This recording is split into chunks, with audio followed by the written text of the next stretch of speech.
Chapter 366.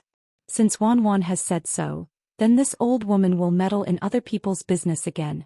Who asked this granddaughter to be the apple of her eye? Moreover, this granddaughter of hers was not only for her sister-in-law, but also for the Luo family.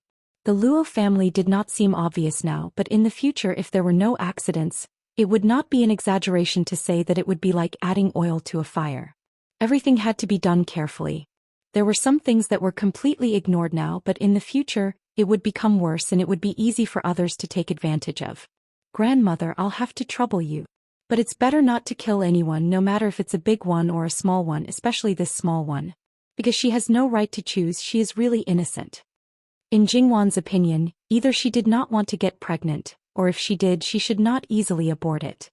If it was because she had no choice, then it was fine.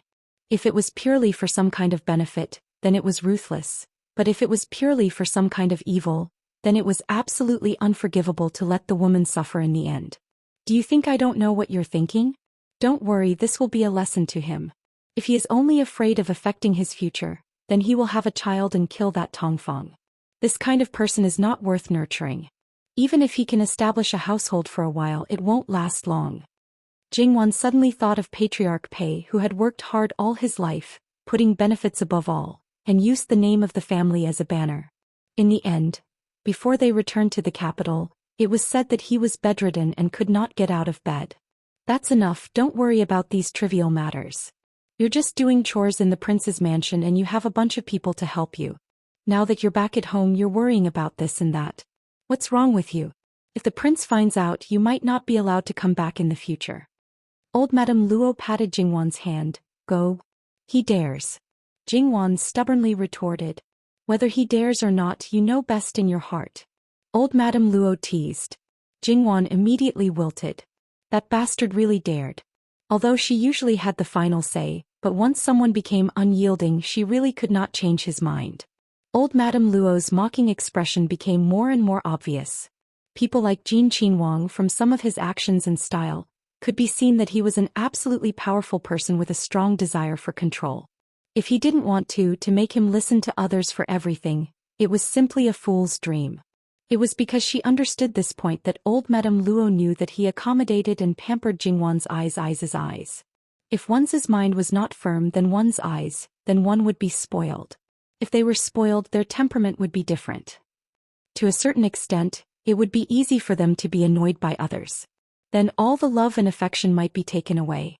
It would be fine if they didn't get it in the first place, but if they got it and it was mercilessly taken away, that would be a very cruel thing. No matter how a person's changes, even from one extreme to the other, if there was a person who remained the same from beginning to end, then that was an even more inconceivable thing. In this regard, old Madame Luo had never said anything to Jingwan. Firstly, even if this granddaughter was spoiled, she would not be that bad. Secondly, perhaps she was actually looking forward to seeing her granddaughter's spoiled appearance. The Haitang elegant residence was still kept. If there were no accidents, after 6 or 7 years, this courtyard would be given to Xian Jiek to live in. The so-called accident was that the 2 elders of the Luo family had both passed away in the past few years. The Luo brothers had split up and the second branch had moved out of this residence. The possibility of this accident should be relatively small.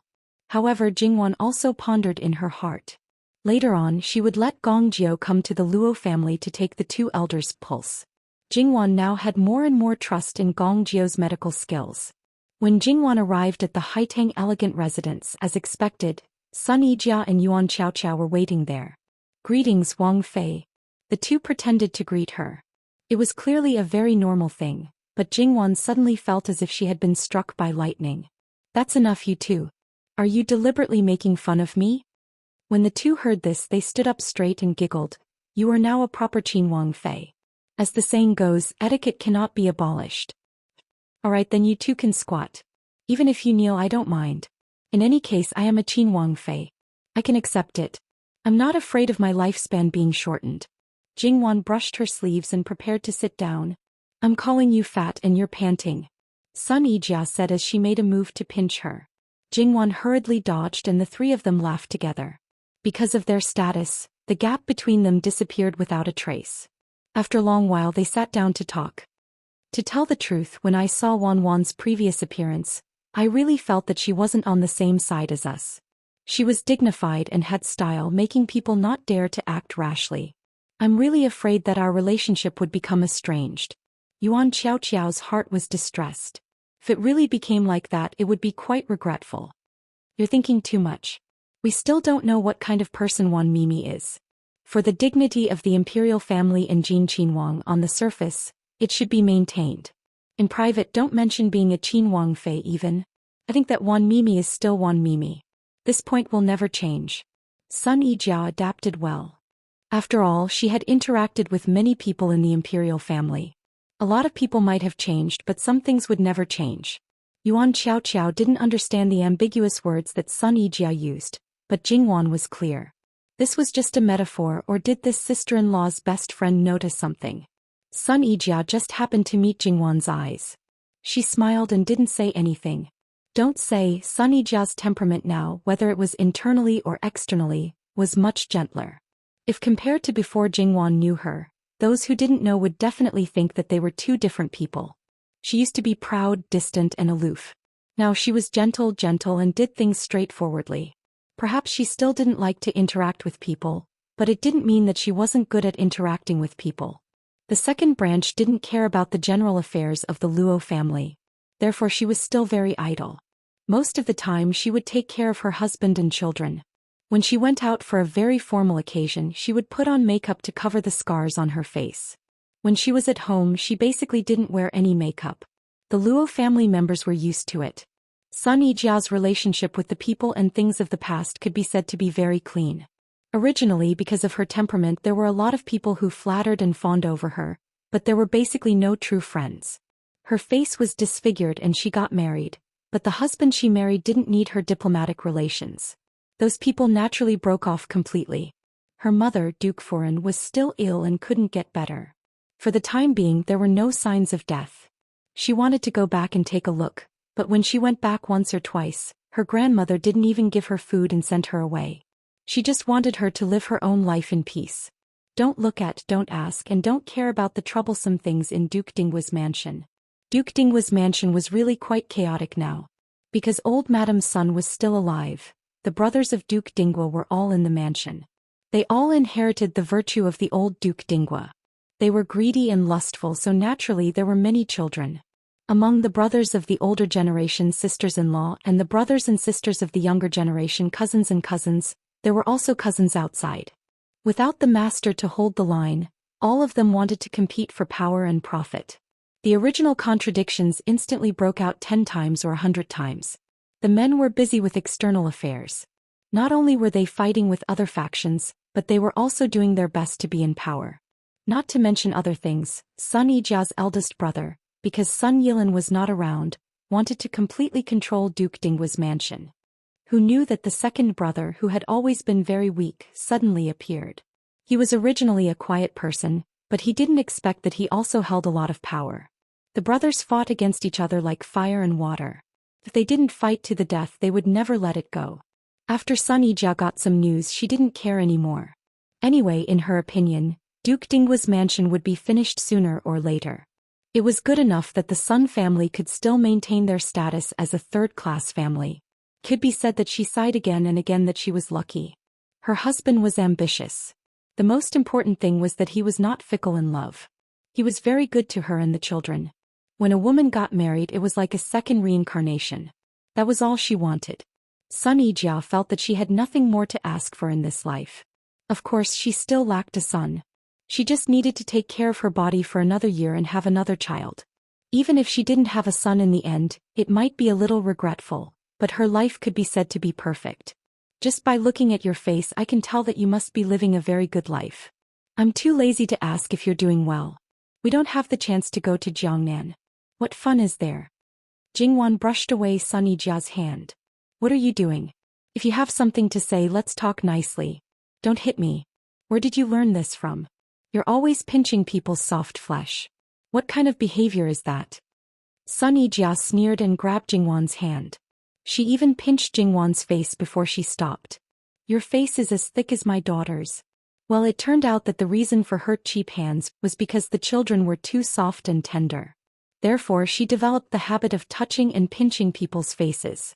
Yuan Xiaoqiao's line of sight fell on Jingwan's exposed arm. She grabbed it and pulled up the sleeve. On the snow-white and delicate skin there were red plum blossoms. What is this? What is it? That gaze was as if she had caught hold of something big. She was excited and excited. Jingwan was speechless at these two girlfriends who were becoming more and more strange. Married people don't know what this is. You don't have it on your body? Yuan Xiaoqiao choked on Jingwan's words. She coughed. I do have it, but it's not as exaggerated as yours. Jin Qinwang really likes Wan Mimi. I can finally rest assured. Sun Yijia acted as if she was marrying off her daughter. She was somewhat gratified and somewhat melancholy. I say you too, that's enough. Sure enough, unmarried girls were pure and innocent. After marriage they all became vulgar. Okay, I won't tease you anymore. Hurry and tell us about Jiangnan's scenery. Compared to before, Jingwan was more detailed now. Her attitude was also more casual. After all, they were of the same age. Moreover, they were close friends. As the saying goes, the things that can't be said to elders can be said to girlfriends. This mentality was completely different. Hiding the things that can't be said. Although Jingwan didn't speak in cadence, the two listened happily and yearned for it. If you want to go, it's not very difficult. Cousin won't talk about it. Your husband is sent out to Jiangnan. In any case, he's not the eldest son. It doesn't matter if you don't stay to serve your parents-in-law. It's even simpler for third sister-in-law. Just let third brother take you and your mother out. There's still more than a year before the next exam. It's just that it's easy to say. Sun Yijia reached out to pinch her face again. A good woman uses her mouth, not her hands. Jingwan glared at her. Then I'm really sorry. Your sister-in-law is a bad woman. Sun Yijia continued to pinch her with a smile. What happened to being a virtuous woman from a prestigious family? Her style had changed too much. Return the Sun Yijia of the past. Things are really not that simple. My family wants to let my husband stay in the capital and gain experience in the Hanlin Academy. I guess my father-in-law and the others also want my grandfather to help and slightly raise my husband's rank. Whether or not he will be sent out in the future is another matter. Moreover, my mother-in-law wants to have a grandson. Sister-in-law has already given birth to 3 daughters. There's a concubine's son, but because my mother-in-law doesn't like his mother, the child is naturally not liked. I've only been married for 2 months and they've already started to stare at my belly. I think that if I can't give birth to this son, I won't be able to leave happily. Yuan Xiaoqiao was her mother's only daughter. She knew very well how much her mother had suffered in order to get a son. However, whether it was her father or her grandmother, they were both good people. Otherwise, she wouldn't have been able to live her life. She might not have been as lucky as her mother. Therefore, even if her mother-in-law's family didn't say anything, she was still unhappy that they kept staring at her belly. Yuan Xiaoqiao didn't say these things. However, Yuan Xiaoqiao wasn't very good at controlling her emotions. Jingwan and Sun Yijia weren't blind. Jingwan didn't know about the capital governor's family's situation, but Sun Yijia knew. Every family had its own difficulties. This couldn't be helped. Moreover, since the other party was carefully selected by eldest aunt, he must be a good person. Jingwan didn't ask too much. You didn't tell me that you got married either. I'll make up for the dowry I gave you later. It's a big one. Then I won't stand on ceremony. Anyway, Wan, you're super rich now. It doesn't matter how much you give me. Obviously, Yuan Xiaoqiao didn't quite understand Jingwan's main intention. However, there was no need to fuss over such a small matter. It was fine as long as the person who should understand it understood. Actually, life now is very good. It's something I didn't even dare to think about in the past. Therefore, I'm very satisfied. Although I have some yearning for the outside world, I don't have to go. There's still more than a year before the next examination. It's better for your third brother to stay in the capital to prepare for the examination. After all, he has grandfather to guide him. Also, your third brother spends a lot of time on painting. This arrangement is good. If you want to go out and have a look, you can wait until your third brother leaves. Yes, Sun Yijia wasn't greedy. She really cherished what she had. I've painted some paintings. When you go to the prince's mansion, call Ing Shuang. I'll show you. Naturally, the two nodded happily. Speaking of Ing Shuang, how is she recently? She's nurturing the baby. She's been pregnant for about 6 months. He's put on a lot of weight. Jingwan chuckled. She's been gone for half a year. She's met with so many happy things. It couldn't be better if they were all happy things. When it came to children, it was inevitable that the topic would come back to Jingwan. However, before they could speak, Princess Consort Miss Ing requests an audience. A servant reported. Missing? Jingwan was confused. Where did this missing come from? Luo Xing is an orphan in the clan. Didn't fourth sister die of an illness in Prince Rui's mansion? Third aunt lost her beloved daughter and wanted to adopt a girl from the clan to relieve her lovesickness.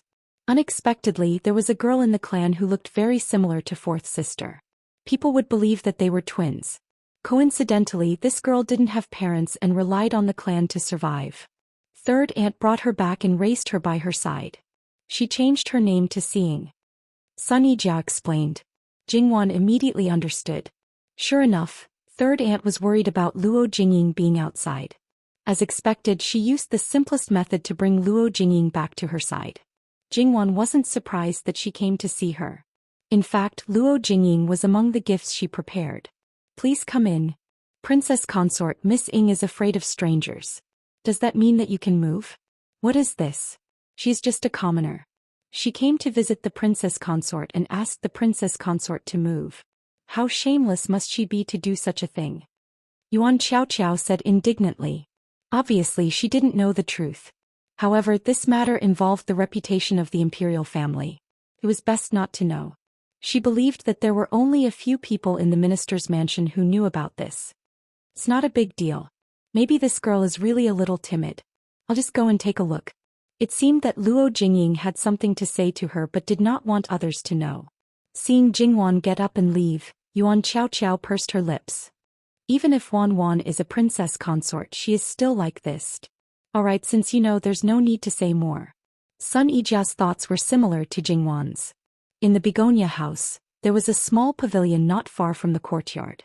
When Jingwan arrived, Luo Jingying was already waiting there.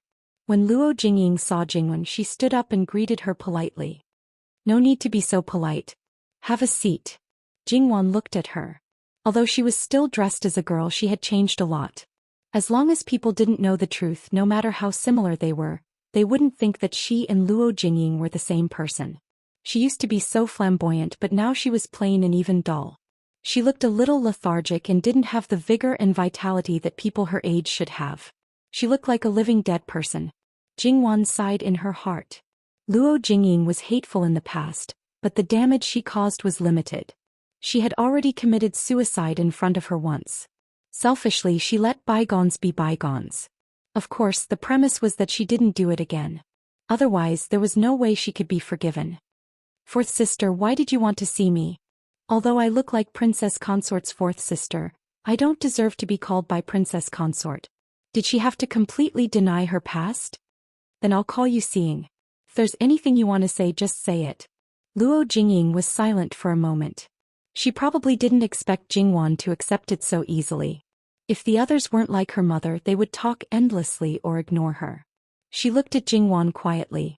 In fact, until now she didn't understand why there was someone like Luo Jingwan in the world.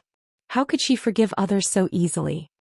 I heard that Luo Jingying used to target you and scheme against you.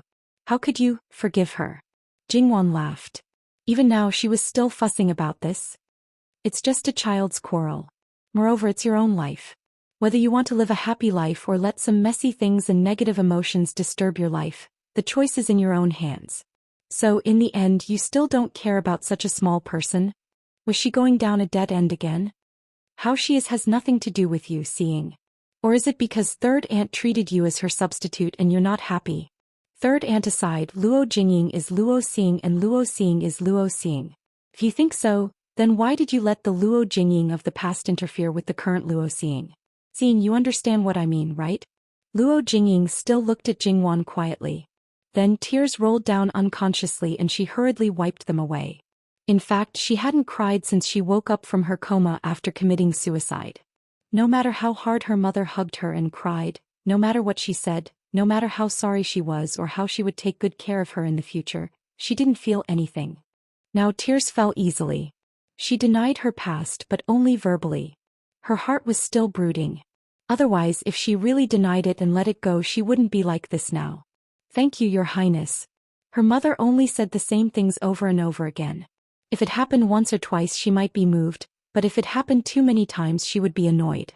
Her mother asked her to forgive her, but how could she forgive her? Even if her mother was wrong, it was just some of the ideas she had instilled in her.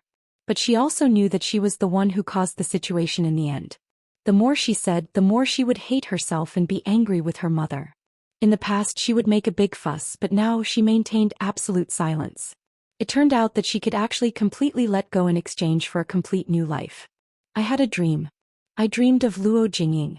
She said that she owed your highness an apology and a thank you. She also hoped that your highness would be safe and have a smooth life. This humble girl will take her leave. Jingwan nodded. You too? Luo Jingying left. As for whether she would truly be reborn, it was up to her. Jingwan returned to the inner courtyard. Sun Yijia and Yuan Qiaoqiao were chatting. When they saw her they asked, "She left so quickly?" It was just a matter of a few words. She naturally left after saying that. Jingwan sat down. What happened in the capital in the past 6 months? Actually, it's nothing much. It's probably because of what happened in Jiangnan that His Majesty didn't go to the Summer Palace. In any case, because His Majesty was in a bad mood, the imperial court and the imperial harem were all covered in dark clouds. Speaking of which, it has nothing to do with us. And people like grandfather who didn't get involved in such matters, were also very calm. What's more interesting is that their concubines are all from opposing factions. For example, Prince Rui's 2 concubines. One is from a closely connected family of Duke Ding's manor by marriage. The other is from the Marquis Champion's manor and is Princess Gong's younger cousin. Prince Kang's concubine is the niece of the Right Commander-in-Chief Shen Shahan. The other concubines are basically in similar situations. The one with the least impact is probably Prince Wu. After all, because of his weak body, he didn't interfere with the imperial court's matters at all. Thus, it doesn't matter which family he marries. Speaking of which, these Wangye left the position of concubine largely because they wanted to rope in connections through marriage at crucial times. Now they were lifting a stone and smashing it on their own feet. It's a pity that those concubines have purely become the family's abandoned children. And as people from opposing factions, their husbands can't possibly treat them well. Those who have a bit of conscience may be raised as ornaments in the inner courtyard. Encountering those who fly into a rage out of humiliation and take their anger out on them, who knows what kind of state they will be trampled on. Jingwan's voice was indifferent. In her heart she hated Lu Qingdi's way of doing things. This way of doing things, other than harming those innocent women, could it have the effect of a copper coin? Even if the method of using in-laws to rope in people was curbed, there would still be other methods. Did he really think that his sons would be obedient? Isn't that so? Sun Yijia's heart was distressed. Wan, now that you're back, will His Majesty also directly appoint 1 or 2 concubines for Prince Jin? No matter what, Prince Jin is her most beloved son, she can't favor one and discriminate against the other. Yuan Qiaoqiao looked at Jingwan with some worry. Prince Jin cursed his wife. With that fate of his, it's already not bad to be able to meet Wan Mimi. Forget about those women with low status in the past, they don't have any status. Among the noble ladies he still wants to hug them left and right. Dream on. With a wife like Wan Mimi, if he still does something to let Wan Mimi down, he should be struck by lightning. Sun Yijia's expression was cold. Yuan Qiaoqiao was a bit surprised by Sun Yijia's sudden change in attitude. Yijia, you have an opinion about Prince Jin? Although his reputation was bad before, after he was engaged to Wan, there didn't seem to be any news of him having an affair with other women. Now it seems that he's treating Wan quite well. Can't we slightly change our view of him? I don't have an opinion about him. I have an opinion about Wan Mimi's husband. As Wan Mimi's husband, no matter how much he does, it's not enough. No matter how well he does, it's not good enough. Don't mention Yuan Qiaoqiao, even Jingwan was a bit speechless. What was this? It seemed that she didn't have such high expectations for her own husband. You don't have to worry. If there really is such a matter, we will deal with it. At this moment Jingwan thought of another matter. She vaguely knew where she was wrong. She rubbed her temples somewhat helplessly. To have such a husband, it was really a sweet burden. A certain person always wanted her to do something from time to time to prove that she cared about him. Was this a lack of security or what? It shouldn't be possible that he didn't have a sense of security. After all, in this kind of background she didn't have a choice. She couldn't get a divorce and she couldn't have a second spring. As long as he didn't let go, she could only be held in the palm of his hand. In the countryside, there might be cases of married women eloping with others. For someone like her, if she dared to do that, on the surface she wouldn't exterminate the family for the sake of face, but behind the scenes she would definitely kill your entire family. Not to mention that the success rate of eloping was extremely low. Even if it was successful, she would still be able to find you at the ends of the earth. Therefore, the one who didn't have a sense of security was a woman, not a man. Even now she wouldn't feel insecure, okay? Therefore it was purely his heart's paranoia. Thinking of all these, Jingwon hooked the corner of her mouth and laughed to herself. That man was really becoming more and more attractive. What are you thinking about that you're laughing like this? Sun Yijia couldn't help but want to pinch her. Jingwon brushed away her hand. Go to one side, go to one side. Is there anything else? That smile on the corner of her mouth couldn't be suppressed. The two people at the side looked at each other. With such amorous feelings, it would be strange if there was no problem. It seemed that Jin Qinhuang treated her better than they expected. That's fine, they didn't need to worry about it. The other matter, it's probably that the Zhong Qinhuang Fu caught fire and suffered heavy casualties. Wan Fengfei was directly burned into charcoal, and the other two Zifei of the Zhong Qinhuang also lost their lives. It's just that one died on the spot and the other held on for a few more days. The Zhong Qinhuang himself could be considered lucky, but his injuries were also very serious and he is still recuperating. As for the many heirs of the Zhong Qinhuang Fu, only 2 or 3 were saved, but they were basically infertile. Jingwon's breathing stopped. It was man-made? If it was just an accident, how could the casualties be so heavy? Many people thought so, but after investigating they couldn't find the real culprit. In the end they had to settle this matter as an accident. Jingwon slightly frowned. This matter was obviously problematic, and Jingwon's first reaction was that it was Wan Fengfei's doing. However, Wan Fengfei was trapped in the backyard of the Zhong Qinhuang Fu and was all alone. Did she have the ability to drag the entire Zhong Qinhuang Fu down with her? That one of her family definitely knew about this matter, but didn't tell her. He had to go back and properly ask. Is there anything else? Jingwon then asked, putting this matter aside for the time being. Other than that, it's just some trivial matters. It's nothing more than this family marrying off their daughter, that family marrying off their wife, and so on. Jingwon nodded. She felt that she should go back and directly ask the shadow guards who stayed in the capital. They definitely knew more than these 2 close friends' family members and were clearer about it. After saying so much, time actually slipped away very quickly. Xian Jie began to look for her mother. Although Xian Jie was younger than Ruiji by half a year, she didn't weigh much less. However, because her body was very fleshy, she didn't look very fat. Her pair of big eyes were like 2 juicy grapes, looking exceptionally lively. Jingwon didn't hug her again. After all, she had a lot of accessories on her body and was very active. She was worried that she would hurt her, so she held Xian Jie's little hand and played with it. Previously, when talking about children, she wanted to ask Jingwon about it, but because of Luo Jingying she changed the topic. Is there really no movement in your belly? Yuan Qiao stared at Jingwon's belly and said quite bluntly, you've been whispering sweet nothings to each other for half a year. How come you're not pregnant? Jingwon rolled her eyes at her. I'll only be 16 in the 2nd month after the new year. What's the hurry? Besides, now is not the time. Sun Yijia understood immediately. It seemed that some of her guesses were most likely correct. She was now in the Luo family. Grandfather had been teaching her husband and several uncles attentively, and had more or less revealed some things to them. Luo Jingbo basically didn't hide anything from her. According to Sun Yijia's intelligence, she would more or less find some clues. Jingwon's words were basically a kind of affirmation. It was better to be closer to the person who sat on the throne. Jingwon glanced at her and the two of them smiled tacitly. Yuan Qiao, however, was still confused. Did she have to deliberately choose the time to give birth to a child? Time passed by just like that. When it was time for lunch, it was lively, but there was no trouble. After lunch, Jingwon threw her husband aside and took an afternoon nap in old Madame Luo's room. After waking up, she spent another 2 hours with old Madame Luo until Li Hongyuan couldn't bear it anymore and personally came to old Madame Luo's room to catch her. Jingwon took the initiative to hold his hand in front of the elders and pacified him, so he didn't lose his temper. However, Li Hongyuan still said goodbye with a cold face. Old Madame Luo saw this and was quite amused. The rumored dissolute and playboy was actually infatuated. He had to say that it was quite unexpected. You've been back for so long, it's about time. After all, Wang Ye's identity is different. It's not good to stay for too long. Wan and Wang Ye should go back early. If you really miss them, you can come back in a few days.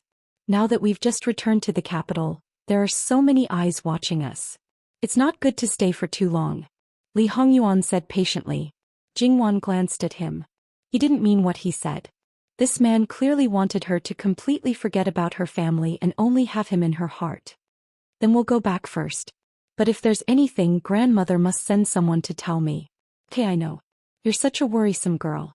You should worry more about Wang Ye. Li Hongyuan nodded. That's right, what she said was really right. The people in the residence gathered together to respectfully send them off.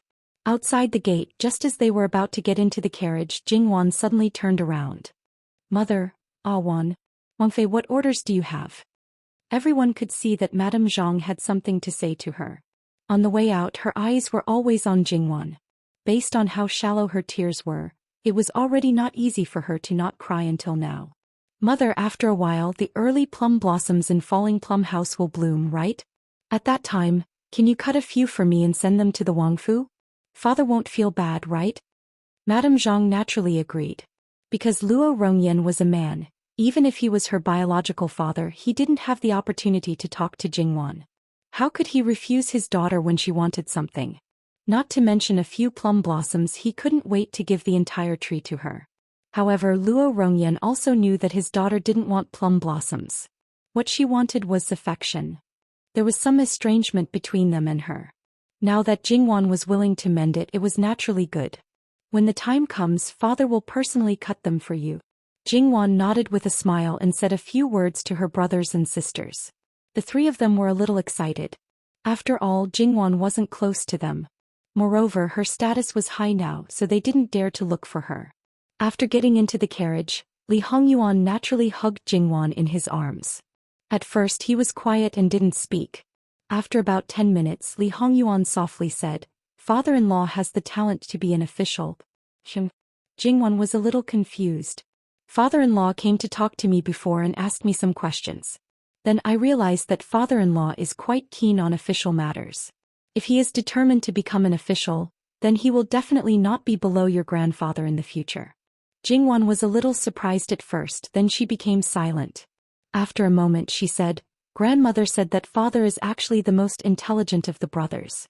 Father was even prepared to be an official successor that grandfather wanted to cultivate. However, later on, father was really not interested in official matters. He doesn't like to fight against each other, he doesn't like to deal with those people in the officialdom. He can't be considered a pure scholar. He likes to be romantic and fiddling with gold and stone objects. If he wants to be an official, it will probably be because of me." In Jingwan's eyes, her father was a person who liked romance, pursued casual pursuits, and was indifferent to fame and fortune. "It's enough for you to have me. You don't need him to support you. He can continue to be carefree." Jingwan laughed. "Father is actually very stubborn in his bones. I heard that when he didn't want to follow grandfather's path, grandfather didn't indulge him in the beginning. The father and son fought for a long time, but grandfather compromised in the end. Although grandfather still cared about the younger generation's own wishes, it is enough to show that father is a person who can't turn back once he has made up his mind. If he has really made up his mind, even if you and I persuade him, it will be useless. In that case, let him be. What he is doing now is not obvious. He will slowly climb up. In the future there will be a time for him to show his skills. Anyway, as long as he is a talent, it doesn't matter who he uses. This prince's father-in-law will do his best. Naturally, it will be easier to use him. Why not? Therefore, even if it was his father-in-law who dared to steal his wife's attention, he couldn't blame him for being ruthless. Moreover, it was his father-in-law who sent himself to his door. His wife couldn't say that he didn't treat his father-in-law as a person, but as an animal. Along the way, the two of them were whispering sweet nothings into each other's ears when suddenly, a woman's sobbing voice came from outside. It was filled with hidden bitterness and tenderness. Your Highness, come out and see the servant, okay? The servant misses you, really misses you. I beg you, this servant just wants to see you one last time. This way this servant can die in peace." Your Highness, Your Highness. Jingwan raised her head and looked at Li Hongyuan faintly. The woman outside, is she calling you Your Highness? Li Hongyuan didn't feel guilty at all. Probably. One of the 7 days of favor? Perhaps.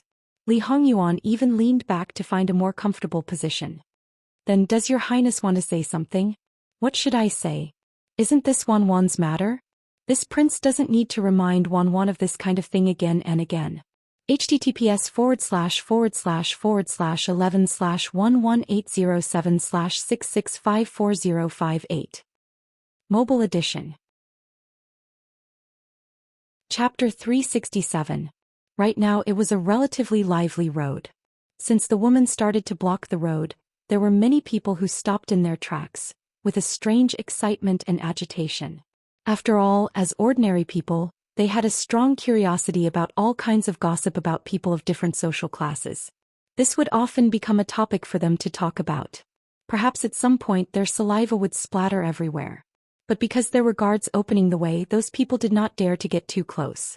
After learning from some insiders that this was Jin Qinhuang's carriage, many people's hearts were filled with fear. It was enough to see that Jin Qinhuang's prestige was very popular among the common people. However, today Jin Qinhuang Fei was returning to her maternal home. Jin Qinhuang might not be in the carriage, but Jin Qinhuang Fei would definitely be there. Inexplicably, some people became excited again as if they were injected with chicken blood. What fear was temporarily thrown to the side. There were only 2 words floating in their minds: big show. It could be said to be calling for thousands of times. Of course, they only dared to say it in their hearts. The curtain of the carriage was finally lifted. These ordinary people had never seen Jin Qinhuang Fei before. But looking at this imposing manner, she should undoubtedly be Jin Qinhuang Fei. Not to mention other things, just seeing the true face of a Qinhuang Fei was enough to show off for a while. She was beautiful and was different from them. She looked gentle and soft, kind and amiable. This kind of woman, as long as it was a man, they would be willing to take good care of her. They only dared to think about it and would never have any blasphemous thoughts. But how would Jin Qinhuang Fei deal with this matter? They were afraid that she would suffer a loss. However, when this Qinhuang Fei opened her mouth, it was completely different from what they had expected. Most people's hearts were only left with astonishment, followed by fear. When Jingwan's voice fell, the people who had a good impression of her immediately changed. Vicious, femme fatale, one may know a person's face but not their heart, and so on. A dignified Qinhuang Fei unexpectedly did not have the capacity to tolerate people. She was just a woman who had once served Jin Qinhuang. Even if she was not happy and did not want to see her, she could just send her away. But when she opened her mouth, she wanted a life and regarded a life as grass. This kind of person was in a high position who knew how many people would die in her hands. Qinhuang Fei. Wu, Jingwan had spoken. The guards naturally would not be polite. It should be known that these people, other than carrying out orders, did not have a heart of stone. Protective feelings for the fair sex. What the hell was that? As for the beauties, Jingwan didn't give them a second glance. She still had that faint smile on her face as she glanced around. Just one glance was enough to make everyone shudder out of fear. It was as if they said another word, or even if they had any bad thoughts, she would immediately know. Then, like that woman, they would be fed to the fish in the moat. Jingwan had expected the consequences of doing such a thing in public, but it didn't matter. The man in the carriage had done many things to make her happy. In that case, why couldn't she do something to please him? But speaking of human lives, Jingwan looked back at eunuch Mu. Her meaning could not be more obvious. In the past, a certain someone didn't know what was going on with those women, but as his number 1 lackey, he definitely knew about this kind of thing. He even had that account book. Eunuch Mu trembled under Jingwan's gaze. Qinhuang Fei, His Highness has given this woman to. He quickly recalled in his mind. Who did he give her to? Who did he give her to? It had been a long time and there were too many things that he had to remember. How could he remember such things? However, since the Princess Consort had asked, he had to think hard even if he couldn't remember. He had to remember quickly. Although eunuch Mu remained calm, Jingwan knew that he couldn't remember it. She's not from the villa? Qinhuang Fei, no. Eunuch Mu was very sure about this. In that case, find out who he gave her to. Send her back and tell him that I'm very angry about it. Her seemingly careless tone made eunuch Mu feel inexplicably terrified. He had an illusion that he was facing the king of hell. Was it true that one was marked by the company one kept? No. Jing Wangfei was such a kind person. Would she become the same as His Highness in the future? Thinking of that scene, a living king of hell was enough to make people suffer. If there was a king of hell's wife, would they just kill themselves? Because it was too horrible. Moon, what are you thinking about? Or did you not hear what I said? Do you need me to repeat it? Jingwan said with a smile. Eunuch Mu only felt more chill in his heart. It was even more horrible than His Highness speaking with a cold face. Jing Wangfei, I heard it clearly. You don't need to repeat it. Very good. Do it quickly. Jingwan stroked her sleeves indifferently, turned around and entered the carriage. Then she saw the living king of hell, who supported his cheek with one hand and smiled extremely seductively. Jingwan felt helpless and amused. She walked up, leaned over, put her forehead against his and whispered, "Are you satisfied?" Li Hongyuan reached out and put his arm around Jingwan's waist. With a little force he pulled Jingwan into his arms. Wanwan, what are you saying?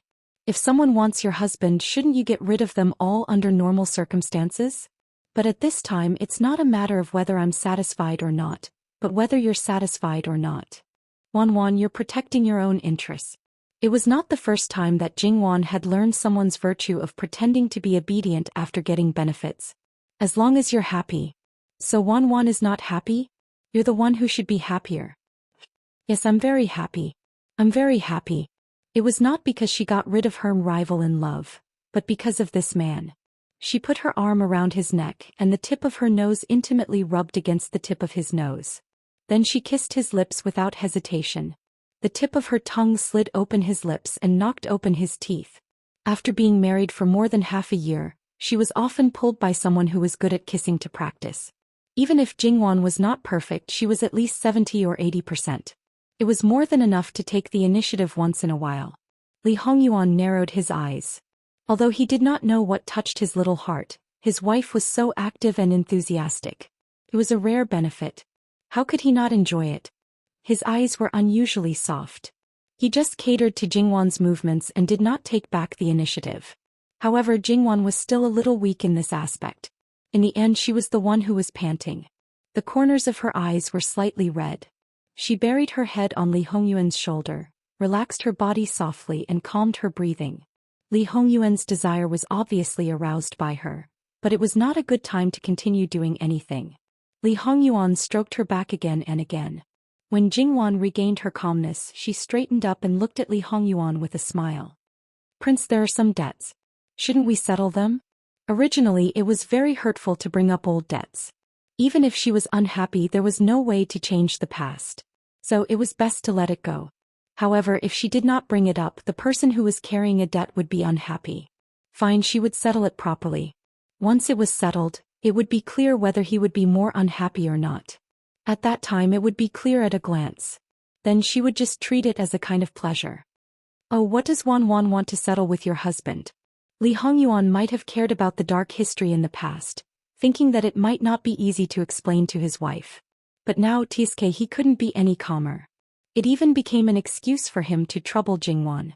It was clearly his fault, but he was more righteous than anyone else. Come, let's talk about your 7 days of love first. What do you mean, what's the matter? It's just that. Such a simple thing.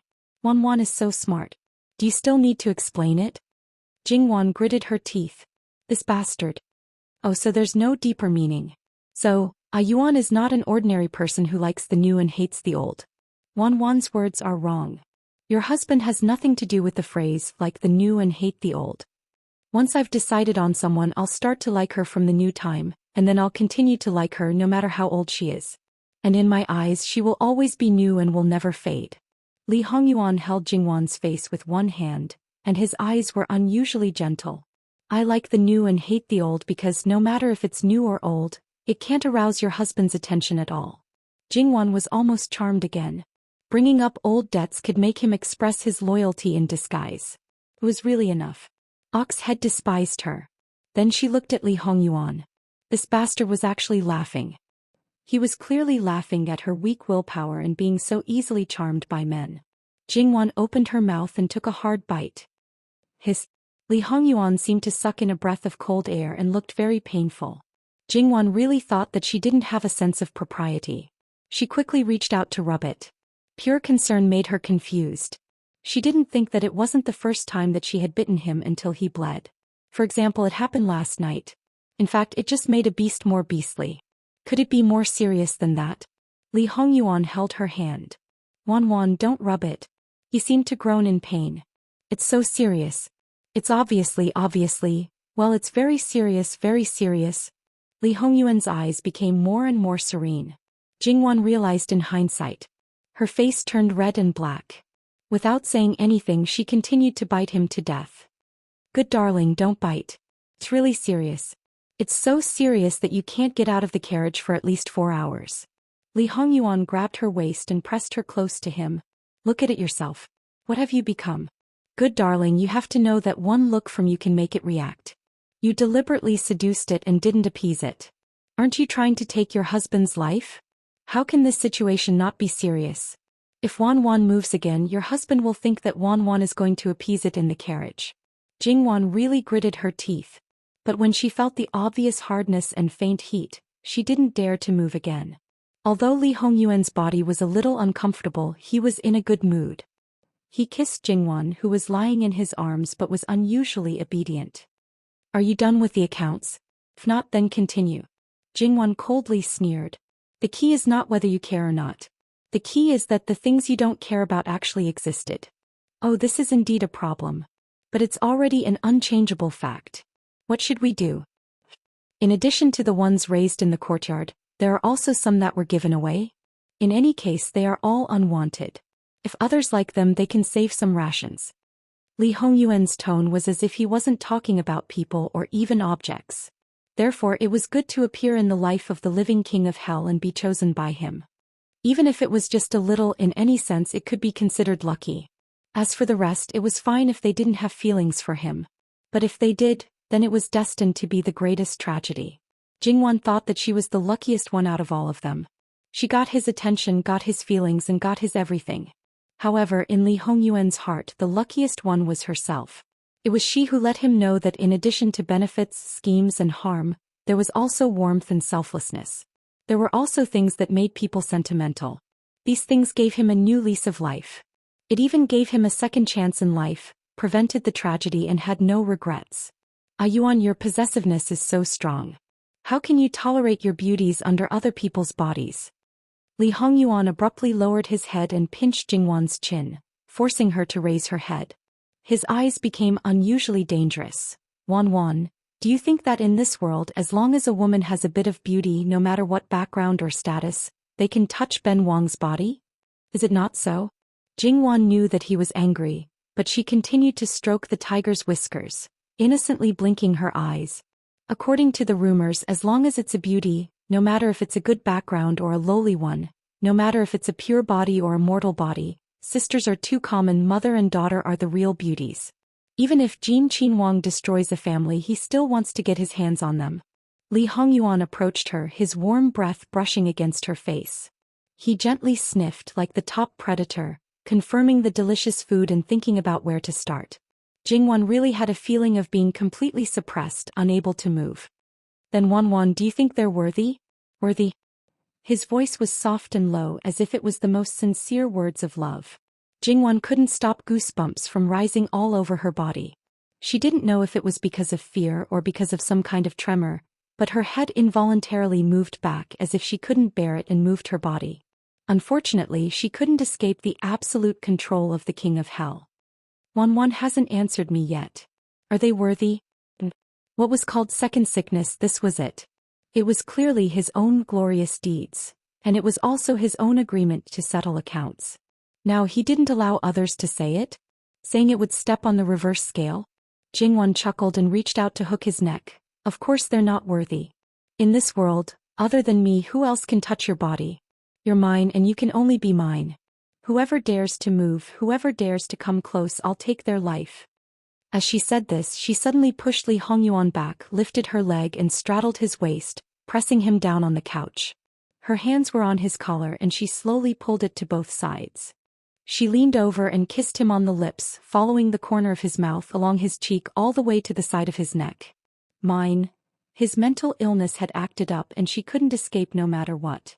Since that was the case, she might as well do it herself. Anyway, Jingwan was also inexplicably moved. However, this smoothing action was too smooth. It was already full of skill points. This was like the reversal of roles, and this perverted lunatic only felt abnormally happy. It was as if every pore on his body was relaxed, and his entire body was moaning inside and out. He liked to control everything about Jingwan, and vice versa. He also liked to be controlled by his true love. The most intimate contact was not only pleasurable to the body but also to the soul. And the final result was that Jingwan delivered herself to him and was eaten clean by him. She didn't have much time to take the initiative. It wasn't that a certain someone didn't want to cooperate, but that he didn't have the ability to do so. Too extreme pleasure in a short period of time, this had never happened before. Li Hongyuan was also worried that Jingwan wouldn't be able to take it, so he restrained himself. Usually he wouldn't go overboard, and if he did, he would at least rest for a few days. This time he really went overboard. When Jingwan was carried down from the carriage by Li Hongyuan, the carriage had already stopped in the prince's mansion. It was very close to the main courtyard, and the horses had all been unloaded. The surroundings were also very quiet and almost no sound could be heard. The sunset in the sky was almost dim. Jingwan was wrapped tightly in a blanket by Li Hongyuan, but his clothes were very casual. The chest area was wide open and the marks on it were abnormally obvious. Casual, decadent, and satisfied, coupled with that incomparably handsome face, it was even more seductive than usual. Even the group of servant girls who didn't have any thoughts about him couldn't help but blush and their hearts beat faster. They all lowered their heads, not daring to look at him. Not to mention them, even the bodyguards, even the shadow guards who could be said to have severed all 7 emotions and 6 desires, seemed to be affected by the atmosphere and were somewhat restless. Jingwan's mind was blank. Someone seemed to have not recovered from his illness yesterday, and today he came again. It seemed that his illness was getting worse and worse. Speaking of which, it was not her who made the debts, but she had lost so much. How miserable it was if she hadn't settled the accounts. Jingwan's last thought was that anyway, it was better to settle the accounts as soon as possible. As for some other things that she still wanted to ask, such as about Wan Fengfei, she had long forgotten them.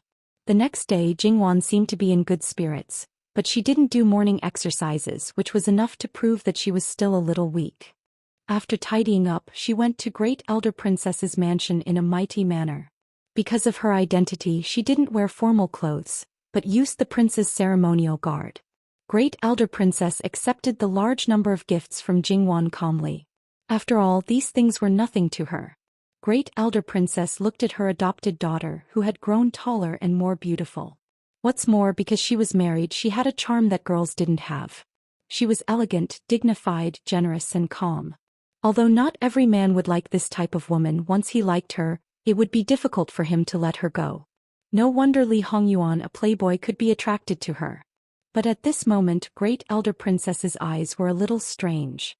"Foster mother, why are you looking at me like this? Is there something on my face?" Jingwan touched her face in confusion. Great Elder Princess smiled and said, "I heard that you sent a person to Great Elder Princess's mansion yesterday?" Jingwan instantly understood what was going on. "So, that maidservant is Great Elder Princess's maid? If so, maybe I should go and have tea with Great Elder Princess." Great Elder Princess was naturally Lu Qingdi's eldest daughter, who was 2 or 3 years older than Li Hongyuan. However, because her biological mother was just a palace maid, she didn't have a high status even though she gave birth to Great Elder Princess. Her husband was also the son of an aristocratic family, but he was the kind of favored son. He was a playboy. Although he was nearly 30 years old, he didn't have a fixed character. He liked to play with cats and dogs and was lustful. Yesterday he directly asked Li Hongyuan for the maidservant. Because the eldest princess was not favored, no one supported her. Not to mention controlling the prince consort, she was actually a punching bag. Her prince consort often said that it was because of her that his future was ruined, so it was natural that he treated her badly. In fact, he was just mud that couldn't be supported. Because he had a princess wife, he blamed everything on the eldest princess, giving him a perfect excuse to lead a drunken life. However, his family members still believed that it was true. He used Great Elder Princess's money to go to brothels and hire actresses. He used Great Elder Princess's house to raise concubines and concubines' children. Great Elder Princess emptied her private property for him, but he didn't get anything good. Jingwan knew these things before she married Li Hongyuan. She naturally hated that kind of man very much. She was also angry at Great Elder Princess. After all, Great Elder Princess was a princess. Not to mention her biological mother, half of her blood was His Majesty's blood. If she made a scene, His Majesty would not ignore it for the sake of his face. In the final analysis, she was too soft-hearted. She had someone to rely on, but she was bullied by others. However, although Great Elder Princess was her husband's sister, they were not close to each other at all. If there were no acquaintances present, Li Hongyuan might not know who Great Elder Princess was. In this case, no one would meddle in other people's business. However, maybe she could take this opportunity to teach Great Elder Princess's husband a lesson. She just couldn't stand it. Great Elder Princess was speechless. Her daughter's idea was too unusual. It had been such a short time, but she had already caused a stir in the city. She still wanted to have tea with Great Elder Princess? Do you know what kind of rumors have spread about you? Jingwan smiled indifferently. She is just a jealous woman with a vicious heart. To be more serious, she doesn't deserve to be a royal wife. Before I left the capital for Jiangnan, there were already such signs. Isn't it enough? People say that you are clever, but I think you are heartless. Great Elder Princess was a little exasperated. Besides, since you know the consequences, why did you do it? You're just a bitch. There are many ways to deal with you. Why did you do it in public? You even said that you would throw away the moat. Aren't you deliberately exposing yourself to gossip? How could you do such a stupid thing? Foster mother, don't worry. It doesn't matter. No matter what others say, as long as Prince doesn't say anything, no one can do anything to me. After all, even if it was the emperor, it seems that he wouldn't dare to gamble on whether or not he could find a daughter-in-law who matches Jin Qinhuang's 8 characters. Besides, our Wang Ye is just an idle person. So what if his Wang Fei's moral character is lacking? Jingwan really didn't care about reputation.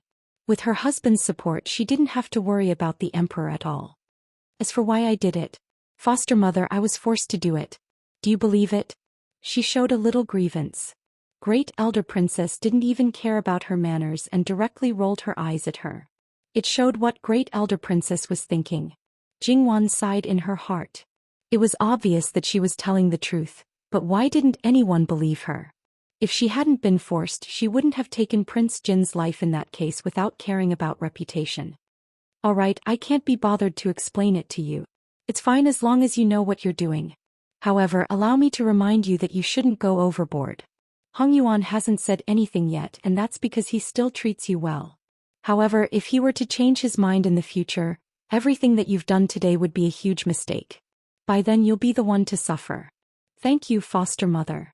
I know. Don't go too far. The worst was still to come. Jingwan wiped her tears for herself.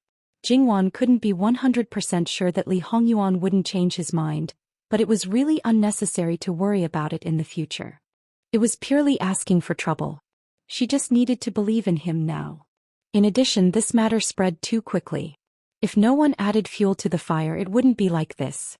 I even suspect that there was someone deliberately plotting this.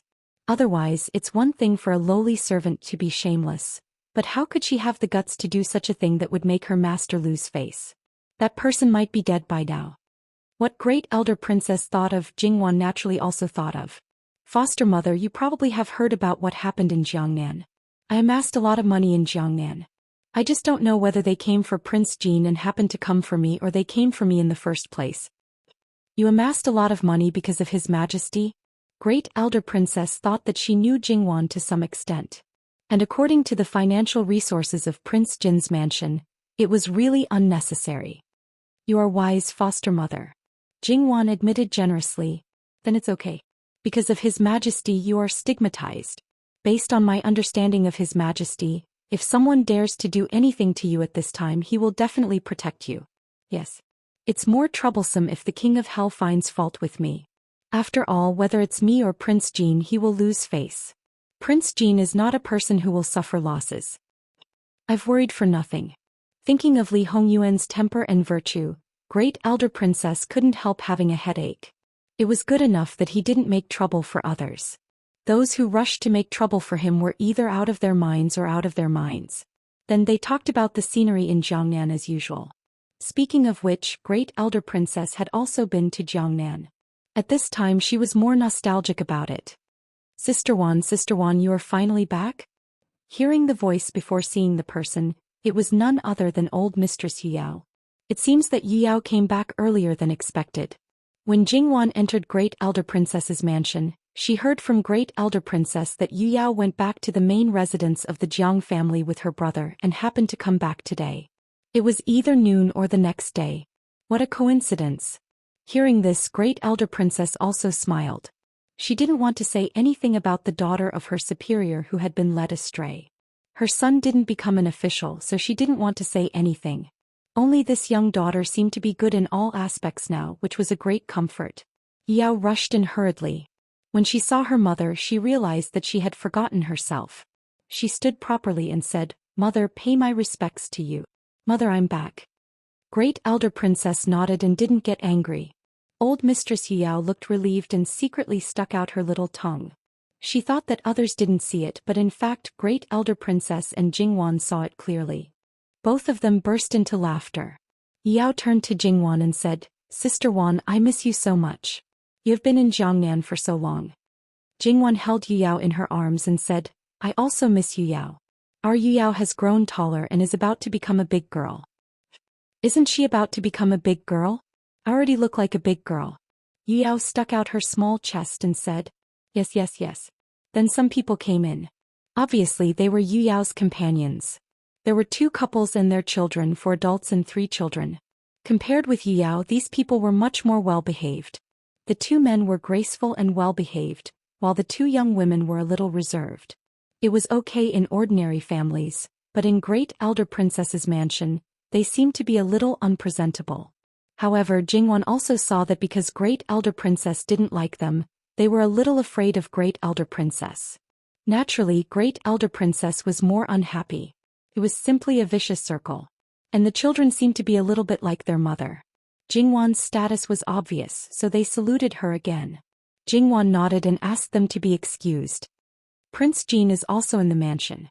Your father is accompanying him to the outer study. You 2 brothers can go and have a look." "Yes, mother. We'll take our leave." The 2 brothers left one after another. Without the backbone, Jingwan felt that the remaining people were a little pitiful. In fact, Great Elder Princess was not a fierce person. Did she have to be like this?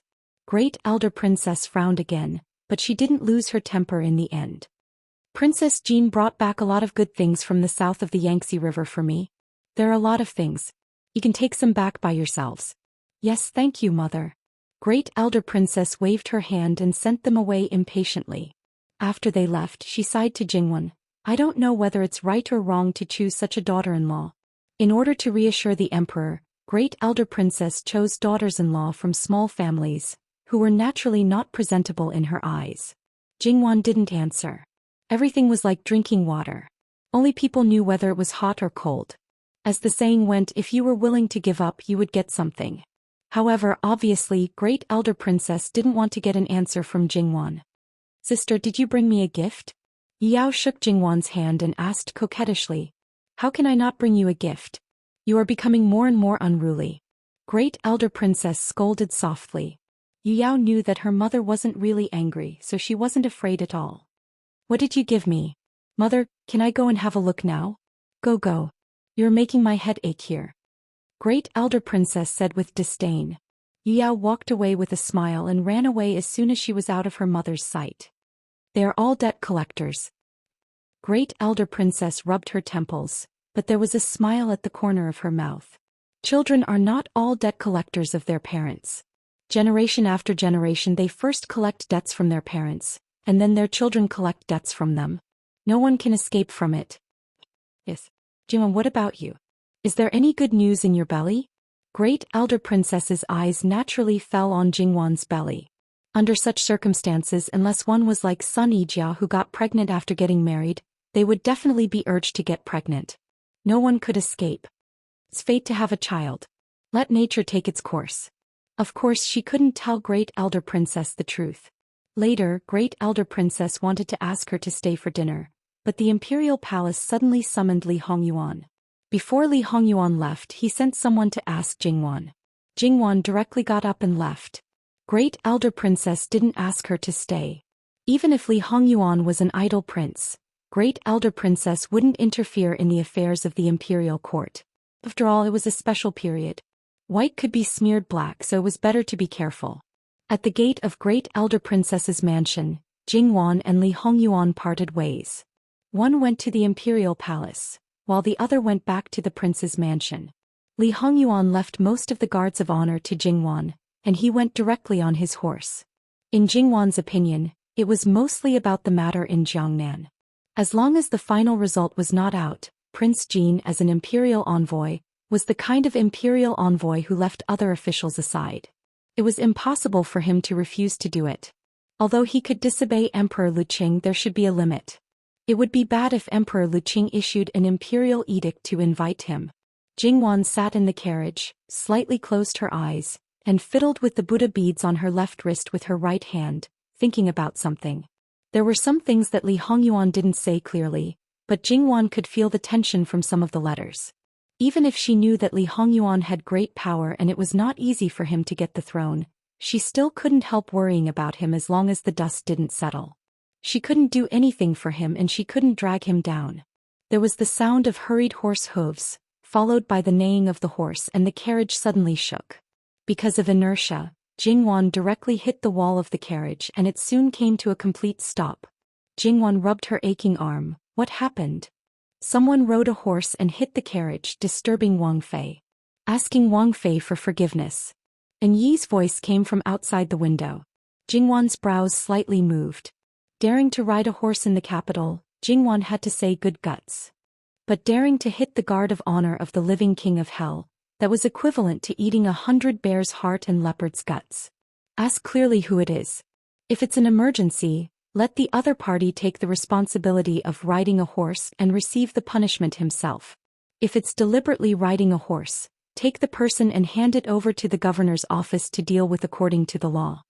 Obviously, no matter what the situation was, Jingwan didn't intend to pursue the matter when she was hit. Jingwan didn't pursue the matter, but an E and the others didn't necessarily not pursue the matter. Offending Wang Fei wasn't a small matter, so how could they not pursue the matter? Later, when their master pursued the matter, they would all be punished. It was originally fine, but disaster simply fell from the sky.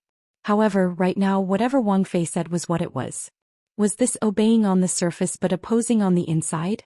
Absolutely not. Jingwan prepared to continue to close her eyes and rest. But outside, do you know who this young master is? Jingwan sighed in her heart. With this standard tone of a hedonistic little tyrant, she knew that this matter couldn't be settled peacefully.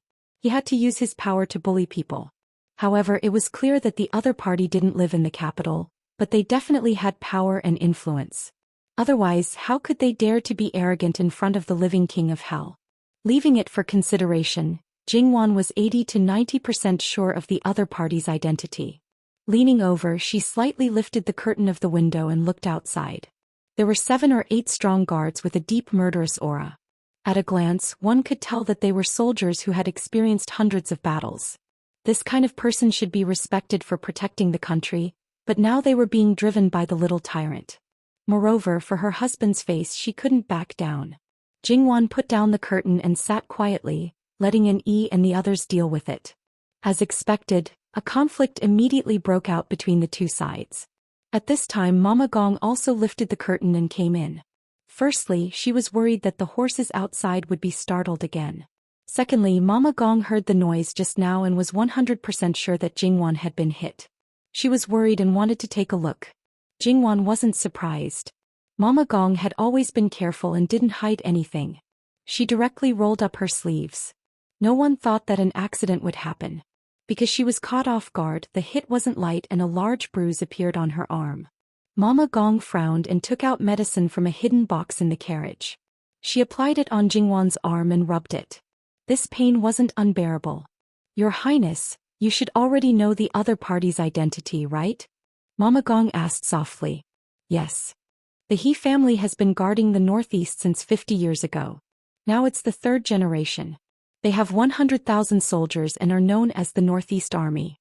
They are like the stabilizing force of Qi Yuan in the northeast.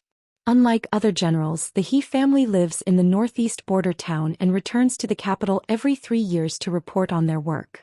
As far as I know, in the past years, it was the commander-in-chief who came back with about 100 people. This year it seems that even his family members have come back. Was there something unknown about this? No matter who it is, His Highness won't let them go if they hurt Her Highness. Jingwan was silent. This was an obvious thing. If it was really an accident, she would say a few words to persuade him. But obviously it wasn't. This little tyrant was used to being arrogant. In the northeast border town, his family was the boss, equivalent to the local tyrant. Naturally, no one dared to do anything to him. Even in the capital, he had the capital to be arrogant. However, he was no longer at the top of the pyramid. If he ran into the hands of the King of Hell, it was like running into an iron plate. Even if he didn't die, he would lose a layer of skin. Logically speaking, the other party was a real fierce army. The guards of the prince's residence were carefully selected, so they couldn't be compared.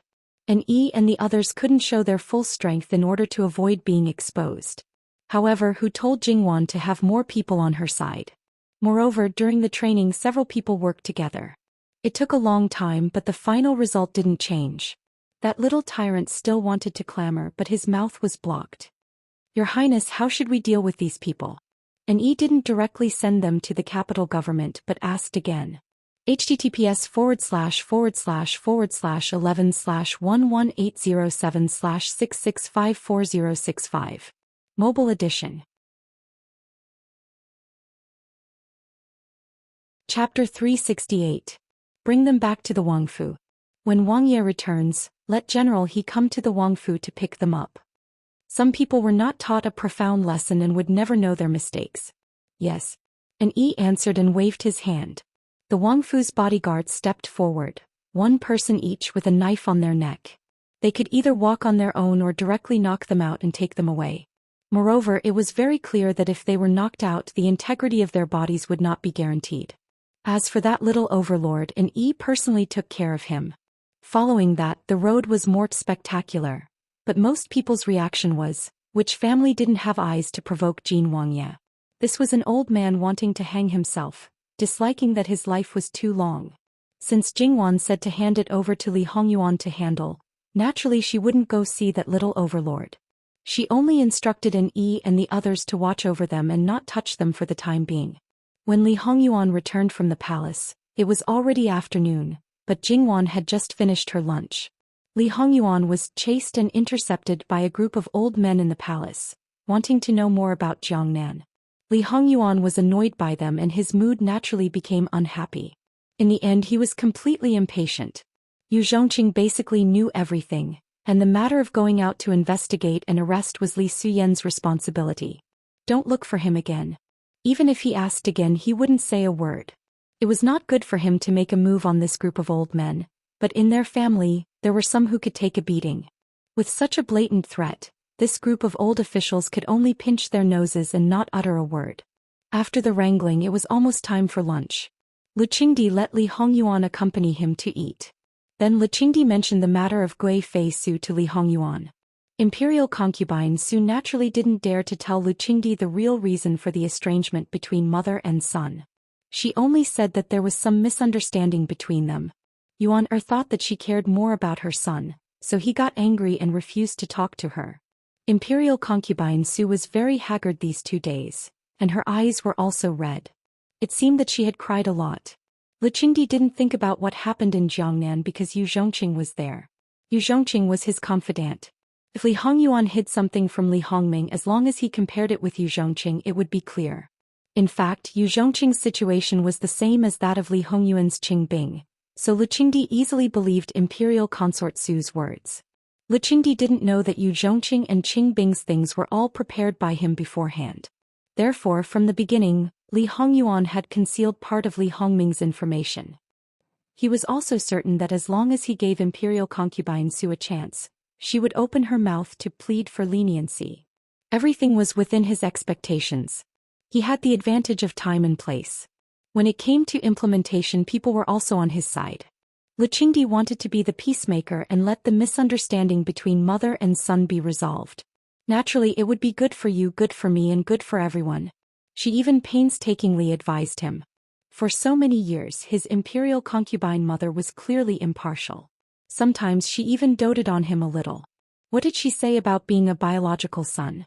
Wasn't that purely hurting his imperial concubine mother's heart? Li Hongyuan's expression became colder and colder. It seemed that he was going to contradict Luqingdi again, but for some reason he finally endured it. Finally, Imperial Father, please tell my imperial concubine mother to take good care of her health. Son will pay her respects in a few days. Since you still care about your imperial concubine mother's health, why don't you go now? Once she sees you, the misunderstanding will be resolved and she will naturally be fine. It would have been better if he didn't say it. As soon as he said it, Li Hongyuan's eyes even appeared ruthless. I won't go. Luqingdi naturally wasn't afraid of Li Hongyuan. On the contrary, he was a little surprised and curious at this moment. Although on the surface, there wasn't any difference when he contradicted him in the past, he felt that he was as stubborn as a calf. This was really something new to this son. So was he really angry? You must go. This is an imperial edict. Li Hongyuan's face was gloomy as he stared at Luqingdi. Then he picked up his chopsticks and got up to leave. There were dozens of imperial dishes on the table, but he didn't eat much. Imperial concubine Su didn't eat anything and was resting on the couch with her eyes closed. When she heard that Li Hongyuan had come, she quickly got up with a face full of joy. When Li Hongyuan entered and was about to greet him, Imperial concubine Su had already walked up to him and grabbed his arm. Yuan, there's no need to be so polite. Yuan, are you still angry with Imperial concubine mother? She was very careful and her grip was quite strong, as if she was afraid that Li Hongyuan would turn around and leave. Li Hongyuan tried to pull his arm away but failed. He glanced at her hand. It was well maintained and her nails were a little long. If he really used force, her nails might break. Imperial concubine Su saw this and was happy in her heart. Her son really did care about her. You were eating with your imperial father. Why did you come over now? You must not have eaten anything. I'll have the small kitchen prepare some food. You're a big man, so it's impossible for you not to eat. Servants. Imperial mother, there's no need. How can you not eat? As the saying goes, I don't want to eat. I'm not hungry. I have no appetite. Li Hongyuan interrupted her, appearing rather impolite. Then he saw Imperial concubine Su's somewhat startled expression and a trace of annoyance flashed across his face. He blamed himself but refused to apologize in a fit of pique. Imperial concubine Su laughed. If there's no need, then there's no need. You're a big man. It's fine to eat 1 or 2 meals. Li Hongyuan looked away. Imperial mother, if you have something to say, just say it. This son still has something to do. What could Li Hongyuan have to do? In Imperial concubine Su's eyes, he was still angry. Then sit down and talk? There's no need. Thinking about it, some things can be solved with just a few words. Imperial concubine Su was helpless. Some things couldn't be explained clearly and would only make things worse. After some consideration, she mentioned Yu Zhongqing and Luqingdi without the slightest doubt. Yuan, you've already made arrangements? Imperial concubine Su faintly revealed some disbelief. Li Hongyuan looked at her and then reached out. He firmly but subconsciously cautiously brushed Imperial concubine Su's hand away. His face was cold and hard. Imperial mother, you didn't think this son would do these things from the beginning, right? I don't get along with Li Hongming and I don't get along with all my brothers. However, Li Hongming is your son. If his situation is too bad, you will definitely be worried and you won't be able to sleep at night. After all, this isn't like those small fights in the past. Then do you want me to just watch and do nothing? This son erased some things when I was in Jiangnan. Or do you think that with Yu Zhongqing by your side at all times, everything is transparent in his eyes? Am I that incompetent? Imperial concubine Su definitely didn't expect this layer of relationship. However, after thinking about it for a moment, she should know that it wasn't impossible. It was inevitable. Yuan had always been a filial child, but she had completely neglected him. To a certain extent, wasn't it also a kind of denial to him? No wonder he was so angry. Imperial concubine Su's heart was stifled and she could only shake her head to deny it. Oh no. However, there were more things that she couldn't say. Yuan, why didn't you tell Imperial Mother earlier? Tell you? Why should I tell you earlier? Li Hongyuan's coldness seemed to contain a trace of stubbornness. If I told you, would you hide it from him? Then let Li Hongming be grateful to this son? There's no need. This son didn't do it for him. Then would you also thank the son for him? Imperial concubine Su seemed to understand this time. They had been at odds since they were young. Now that he suddenly did something for the other party, no matter what the consideration was, the other party would express gratitude. Then the way they got along in the past would be broken. In this way, perhaps both parties would feel uncomfortable and simply say nothing.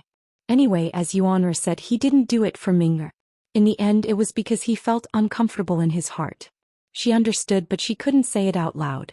Especially the last sentence, because he was really right. In this, it seemed that he didn't consider her feelings.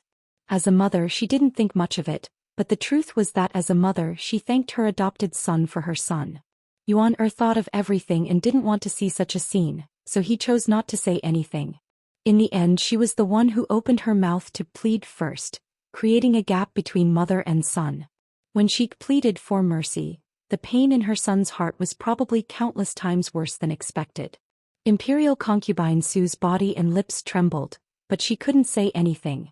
Because no matter what, she had already done the wrong thing, and Yuan'er's heart was already hurt. If she said too much, it might cause him to rebel in his heart and think that she was really biased. Li Hongyuan lowered his head. Mother, this son won't be entering the palace to pay respects for a while. The son needs to calm down. Please forgive this son. This son will take his leave. Imperial concubine Su could only watch Li Hongyuan's back as he left, seemingly lonely and sad. She wanted to dissolve the estrangement but failed. Instead, the estrangement deepened. Imperial concubine Su hadn't eaten or slept well in the past 2 or 3 days. At this moment, she felt her blood rush up and her head spin. Her body went limp and she fell to the ground. Imperial concubine, her trusted maid, hurried forward. Someone quickly call the imperial physician. What imperial physician? Don't call him. Help this concubine up. I'll be fine after lying on the bed for a while. If she fell ill when her son came, wouldn't her son be accused of being unfilial? Although her son's reputation wasn't good, he shouldn't be accused of being unfilial, especially since she was the one who brought it upon him. The maid didn't dare to disobey her and hurriedly helped her up. Imperial concubine, how about this servant go and ask the prince to come back? You're not allowed to go. He's already sad. Seeing this concubine like this, he should blame himself and feel guilty. This concubine was originally in the wrong this time. Provincial governor, don't make it public. When the imperial physician checks my pulse in 2 days, just have him secretly prescribe some medicine. Imperial concubine Su rubbed her temples, revealing her weakness and exhaustion. Imperial concubine Su was both physically and mentally exhausted. It wasn't only because of Li Hongyuan's matter, but also because Jingwan's disheveled appearance the day before yesterday, as well as her capable aunt being beaten to death. The imperial concubines who came to her palace to comfort her came in droves. Some praised her openly while others sneered and ridiculed her. Of course, none of them really dared to point their fingers at her face. In reality, this wasn't a big deal to her. If she couldn't even endure this, how could she have a foothold in the harem? Imperial concubine Su refused to call for an imperial physician, so she could only deal with the health pills she usually ate. After leaving the Jade Essence Palace, he actually heard the slight chaos, but what did that have to do with him? He looked back, then brushed the place where Imperial concubine Su had grabbed, as if brushing away something dirty. Then he directly left the palace. On the way back to the main courtyard, Li Hongyuan already knew that Jingwan had been bumped into. Not only had the horse been startled, the carriage had almost flipped over. Although the guards outside reacted quickly and managed to control the carriage, Jingwan had still been injured. In the blink of an eye, Li Hongyuan's body was shrouded in hostility. Go and receive your punishment. 50 lashes each. Yes. And he replied. He didn't dare and wouldn't have any meaning. Has the He family's people already arrived at the residence? Yes, but Wang Fei said to wait for Wang Ye to come back to deal with it, so she didn't let the He family's people in. Although the He family's people temporarily left, they should have left people near the residence. Seeing that master has returned, they should come again soon. When this prince entered the palace, I met with General He. Go break his arms and legs. If the He family's people come again, block them for this prince. Yes. Jingwan was a little surprised to see Li Hongyuan at this time. Because she was alone, she ate relatively quickly. The people in the palace should still be eating at this time. Jingwan didn't think too much about it. She just ordered the servants to prepare some food. It didn't need to be too sumptuous, but it had to be fast. Li Hongyuan didn't have an appetite and didn't want to eat. I'm sorry, but I'm really hungry now. While waiting for the food, Li Hongyuan hugged Jingwan and kissed her. Jingwan didn't push him away. After being married for more than half a year, she guessed that this man was not only crazy but also had skin thirst. The longer they were separated, the more clingy he became. However, this kind of situation only happened to her. Moreover, this man really was a bit of a neat freak. Because he wanted to settle accounts with her. In order to settle accounts as soon as possible, Jingwan did some research on his past. The best person to find out was naturally Eunuch Mu. Therefore, when Eunuch Mu came back to report the news, Jingwan asked him. In order to create a strong and loyal image for the male master in front of the female master, Eunuch Mu naturally told her everything he knew. Li Hongyuan didn't like being served. He basically did the daily bathing and dressing himself. Occasionally he would ask someone to wipe his back. The only thing he needed others to take care of was his hair. From a long time ago it was Eunuch Mu who did this. The palace maids and maids couldn't get close to him at all. Every time Eunuch Mu did it, he had to wash himself clean first. If he was dissatisfied with anything, he would be in trouble. It was true that Li Hongyuan doted on them for 7 days. And it was also true that many women loved Li Hongyuan so much that they fell deeply in love with him. However, Wang Yi did not even touch a single one of them. Those who lasted for 7 days were all relatively special women. They were basically acting in concert with Li Hongyuan to make outsiders believe that Li Hongyuan was indeed lustful. At the same time, it also balanced the women who stayed by Li Hongyuan's side for 1 or 2 days, so that no one would suspect that Li Hongyuan did not touch any of them.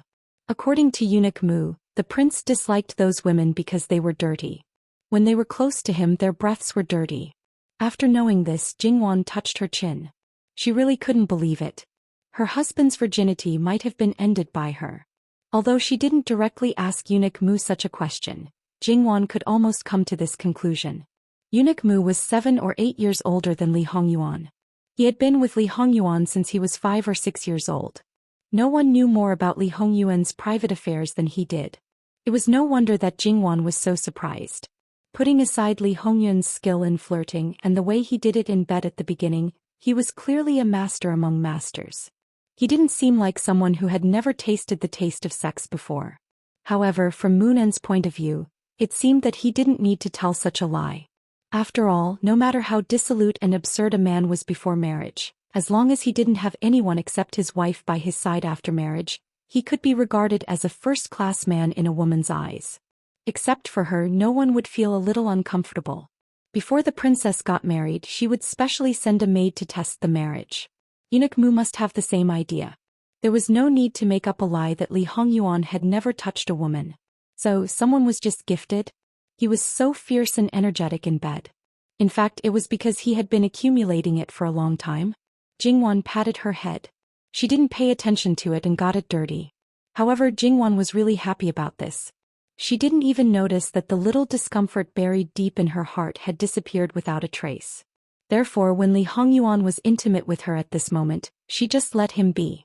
Even when the maid came in and out, she didn't push him away. Li Hongyuan's eyes flashed slightly. What he once understood was from the words of the shadow guards, and what he knew was from her appearance. Now he understood her heart more and more. Now he was almost certain that something must have happened during the time he was not around. It was obviously a good thing for him. After that, during the meal, Jingwan kept putting food into his bowl with a smile. Sometimes she even fed him directly. Li Hongyuan directly held her in his arms. Jingwan didn't object and fed him naturally. Li Hongyuan thought that she would be willing to feed him mouth to mouth. He glanced at the maid, who lowered her head and wished she could shrink her head into her stomach. Li Hongyuan didn't do that in the end.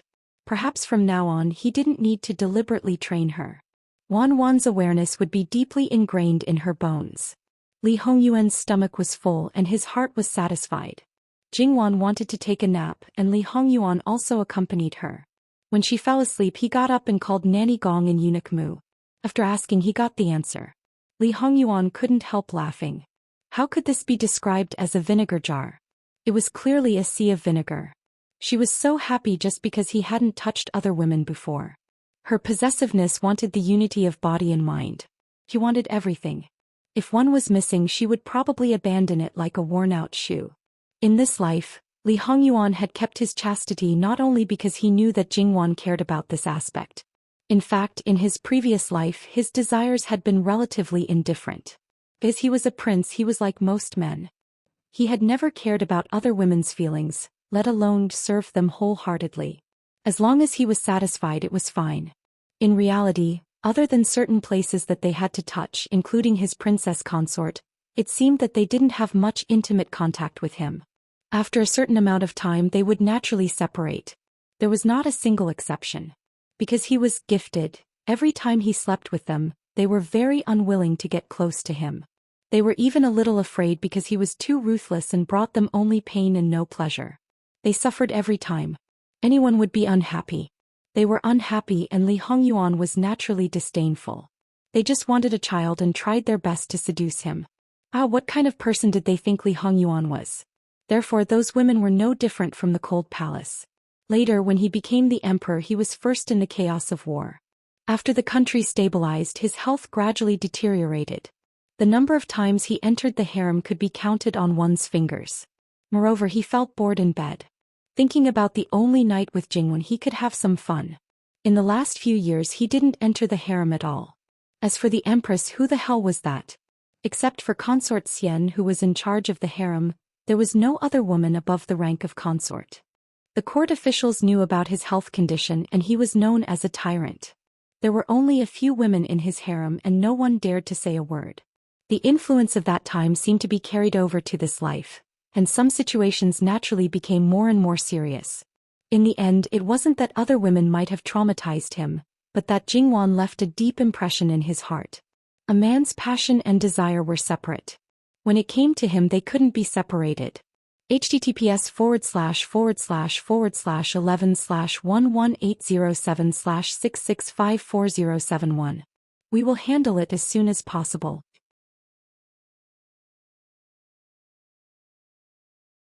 Chapter 369. The He family's people came? Li Hongyuan lazily asked. Yes. According to Master's instructions, they blocked the door. However, knowing that Master is in the Fu, they didn't intend to leave. Because of Jingwan, Li Hongyuan's mood was not bad. However, he also saw the bruise on Jingwan's arm. That was the person he held at the apex of his heart. Someone actually hurt her. It was absolutely unforgivable. Bring them to the martial arts arena. As he spoke, Li Hongyuan stood up. Although it wasn't a good time to move his muscles and bones, but for a living king of hell who would do whatever he wanted to do, did he need to pick a time to do something? Naturally, he didn't need to.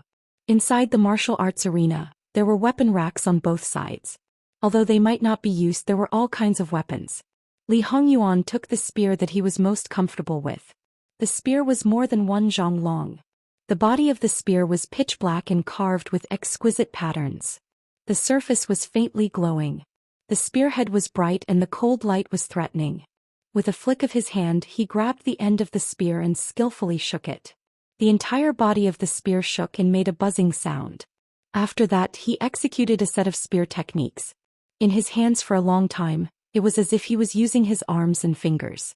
As the saying goes, the body is like a swimming dragon, graceful like a startled swan. When the imperial bodyguards brought the little tyrant he and his bodyguards over, Li Hongyuan's spear techniques were only half completed. Not to mention the little tyrant whose hands and feet were broken, the others were all people who had truly fought on the battlefield. At this time, when they saw Li Hongyuan, they couldn't help but be aghast. It must be known that Jin Qinhuang's illustrious reputation was something they had all heard of. However, seeing the other party in this manner, some of the rumors were instantly shattered. At the very least, this man absolutely couldn't be useless. That cold, murderous aura, every move, every style, all revealed a murderous intent. This wasn't a prince who lived like a prince, but a killing god who walked down from the battlefield. At this moment, their eyes were all on Li Hongyuan. They forgot about the little Gongzi that they were supposed to protect and let him lie on the ground like soft mud. After a set of spear techniques was completed, The spear was stuck on the ground with a bang. It felt as if the ground was about to split open. Li Hongyuan's figure was like the gun in his hand, a pole. Two people in a team. Come and fight with this prince. If you win, this prince will consider meeting the He family. If you lose, Li Hongyuan's eyes fell on little gangster He. He suddenly curled his lips into a smile. It was supposed to be an extremely seductive smile, but at this moment, it made people shudder. It won't be as simple as breaking your arms and legs. After all, little gangster He only had his joints dislocated and his bones weren't really hurt. These soldiers who were temporarily acting as guards wanted to save him without hesitation at that time, but when they realized this, they restrained themselves. However, at this moment, they thought of what the people in the prince's mansion said at that time. You should be glad that the master doesn't have the time to deal with you now. If the master did it himself, even if you didn't die, you would be half dead. Now they believed it without any hesitation. Li Hongyuan was standing in the middle of the field, so they didn't have a choice. Therefore the 8 people looked at each other and quickly divided into 4 groups. They didn't dare to be arrogant and say things like one-on-one. They also didn't feel that Jin Qinhuang was looking down on them. There were some things that people with discerning eyes could see. Moreover, they were able to mix in from new recruits to veterans. They often had a beast-like intuition that allowed them to survive on the battlefield again and again. The strength of the enemy, they could basically sense it at first glance. Choose your own weapon. Seeing that you are guarding Qiyuan's territory, this prince will remind you. If you don't show your ability, you will die in vain. In the capital, this prince has killed a few people. Killing is killing. There's no difference whether it's a noble or a lowly one. That's right, these people were loyal to the country, so Li Hongyuan slightly respected them. The 2 people's hearts trembled. They didn't dare to be negligent in the slightest. They chose their weapons and directly attacked. They were boorish people and didn't pay attention to any rules. Because on the battlefield no one would talk about rules with you. Moreover, these people, although they had been trained, but more of their killing skills were trained on the battlefield. They didn't talk about any moves. They only had one purpose: kill, kill, kill. In reality, ever since Li Hongyuan came back, he really didn't have a chance to use his real strength. He usually practiced his moves. Even when he looked for Fu Yunting to feed his moves, he still had a sense of propriety. Even last year at White Dragon Temple, because he wanted to put on a trick of injuring himself to gain the enemy's confidence in front of Jingwan, he only used about half of his strength. Also, when he encountered an assassination on the way to the Summer Palace, he still mostly vented his emotions. But now his blood was really boiling. Boiling, of course, he didn't show any mercy. Moreover, he spent a lot of time on the battlefield in his previous life. Even the emperor had to take the lead because at that time, Li Hongyuan was truly crazy and fearless. The people he was facing were indeed people who had been on the battlefield and killed many enemies. However, ever since the He family took over the northeast of Qiyuan, there had never been a large-scale war. Compared to what Li Hongyuan had seen and experienced, it was a far cry from what he had seen and experienced. Moreover, he knew all kinds of ways to use it on the battlefield. Li Hongyuan used his real strength and the aura on his body became more and more obvious. Then not long after, blood could be seen. Throat, heart, eyes, and even lower body. In Li Hongyuan's eyes, the experienced people seemed to be full of openings. There was no way to avoid or escape. Fortunately, Li Hongyuan always stopped at the last moment and didn't cause any serious damage to them. This was enough to show that he had super strong control of his strength. The more he was like this, the more terrifying it was.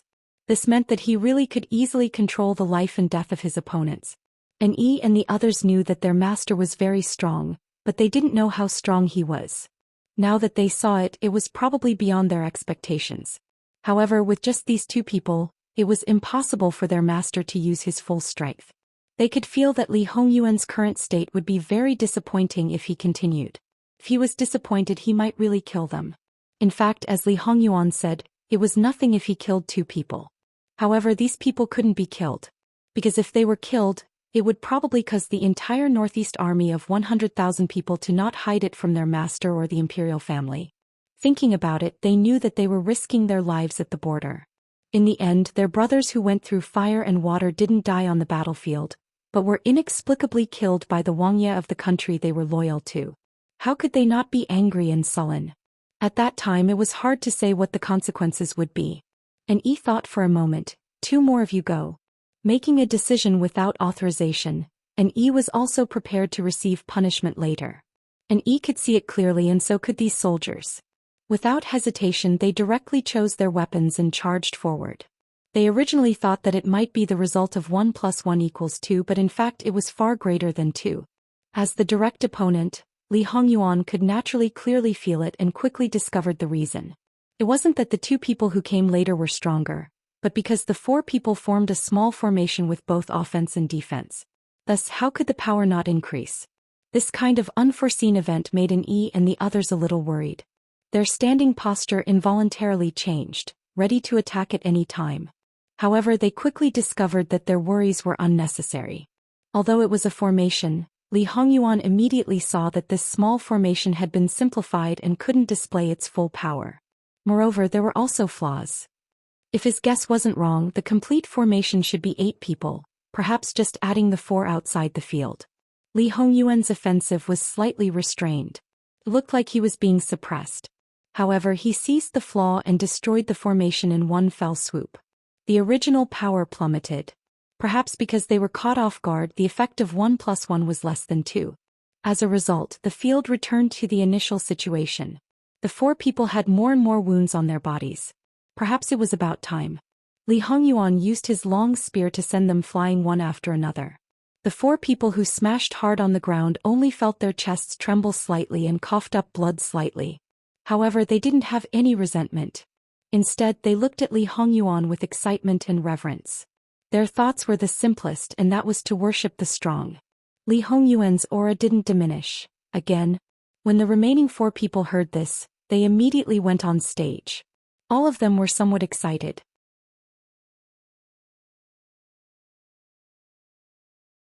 Chapter 370. The people of the Wangfu were in awe of Li Hongyuan, but these soldiers were purely in reverence.